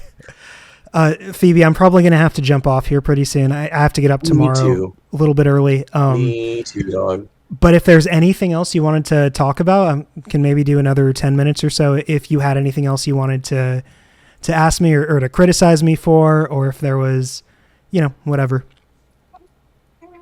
Um, no, I mean, like I said, I think ultimately all of these debates kind of run up against the same wall, which is that um, one person, like one of us, believes that we can, like one of us has a lot more faith in America's institutions and like whatever. Maybe I I've don't know. got a I'm confused. contrarian I'm view kind of of how confused things work. about which one of us feels that way because I feel like you have this faith in our institutions to withstand fascism, and I have faith in our institutions to, if they're properly used, to help us defeat fascism. So I think we both have I faith do in our too, institutions, just but in different ways. well, yeah, I mean, I wouldn't even say in different ways. I mean, I have that faith in our institutions too. I just don't. Like this is the wall we're running up against. I don't think that that can come from the Democratic Party in its current state. There is a hypothetical future in which I vote for the Democratic Party where they've got an open and transparent primary whose processes are clearly visible, where a socialist rises up through that process, which, by the way, I mean, we both know you were a Bernie bro in 2016, and I'm sure we talked about Bloody Tuesday earlier, so I know you are familiar with the two Bernie campaigns. So it's like, Well, yeah, but he's if not a the socialist, DNC though, had right? allowed, I mean, he describes himself as one. Well, Is as a he? I don't he know. he describes himself as a I guess democratic as well. socialist, but I would say he's more of a social democrat. He's not. I don't. That's just. I don't get a Well, read on him that he's a socialist, but I don't think anything he's advocated for is really socialist. Hard nosed I guess it leftist at depends on your least. definition But of socialist. I mean, yeah, like socialist is like as far as I know, like the textbook definition of socialist is someone who believes in personal property but not private property, and um, I think I thought it a was distinction from is made between each you according what? to his, isn't it from each according to his ability to each according to his need? I Socialism, always thought that tenet that of was the Marx. communist maxim, but Well, I always thought Marx that was that a was the socialist, communist right? maxim. Like that. Well, they come out of the same tradition. They both come from Marxism. That was a Marxist Right. I slogan. mean, Marx described himself as a communist, but I don't know. I guess the distinction doesn't matter all that much, but my understanding was that the distinction between communism and socialism lied or lays somewhere in um, their definition of property and their um, It's my overall understanding goals. that socialism is an economic system and communism is a government system. So, like, um, you could be you could be a left socialist or a right socialist, a conservative socialist, an authoritarian socialist. Uh, Socialism is the economic policy, but communism is more of like the not just the economy, but the government overall kind of. That would be that's how Uh, I understand it. yeah, that might be a more accurate way of describing it. But yeah, just to finish off and finalize, you know, well, actually, there is one thing that I wanted to comment on. That can be the finalization comment. So you had Sure. said something about how, you you I'll summarize it like this. You basically said that you hoped that you planted a seed with me here tonight. And I just thought it was kind of beautiful because I hope the exact same thing for you. I mean, I genuinely believe that voting for the Democratic Party at this point is just telling the DNC that it doesn't matter what they do, doesn't matter how right wing their policy is, doesn't really matter if they go back on their promises, that we're going to be there for them no matter what. And I would love to see people like you who have a passion for making these arguments and who are well spoken and don't trip up over the words. I mean, you've done even less of that this stream than I have. I mean, and like, so I think that if people on the left that were capable of making these positions, if there were more of us out there, I feel like that what you described as uh, basically like winning the lottery earlier, I think that it becomes less like the chances of winning the lottery and more like the chances of finding a persimmon on a walk through the woods in the South. So about 50-50. I think that if enough people, and I don't see how that couldn't be true, if enough people start making these arguments, and it's like you brought the civil rights movement and the massive work that happened under the labor movement to get workers' rights installed in this country. And all of those movements fundamentally start out the same way. People that are passionate about the arguments arguing with other people, and those two people become four people. Those four people become eight people. Those eight people become 16 people, and then there's 16 people fighting for a better world. On until you've got 20% or 25% of this unengaged but eligible electorate and 50% of the DNC, and then both the current two parties are fucking irrelevant, at least until people get pissed off with whatever the third party is, and then maybe one of them will be relevant again, but at least we would get a chance at some progressive policy. And I don't think I'm as starry eyed a dreamer as some people make me out to be when it comes to that goal. I think that it's about as easy as making the arguments and getting people to acknowledge them. So I don't know that I've managed to make any significant progress on that front. I know that this has been an edifying conversation and an interesting conversation, and that's worth something in my book, even if neither of our minds are changed. See, even there, I'm picking up on like 100 things I want to argue with you about, but I'm gonna, I'll say, like, I think Well, maybe we can do this another time. we can definitely do this another time. I'm happy to have additional conversations with you. Maybe we can even not maybe come to terms on this specific thing, but come to other things we can agree on in ways to work together to move the country in a direction we want. Yeah, that would Outside of actually be a electoralism, really maybe. fun direction to go. But Yeah. I do still want to continue to have this dialogue on electoralism with you in the future. We'll keep arguing about it maybe going forward. But thank you for having me on, and you have a good one. Definitely. Thank you for coming on, and I appreciate the conversation. And like you said, I hope I get to have you on again eventually sometime soon, you know? Yeah, right on. Just you have me on Discord, so just hit me up. We'll try to work something All out. right. For sure, for sure. All right, take care. You too. Thank you so much.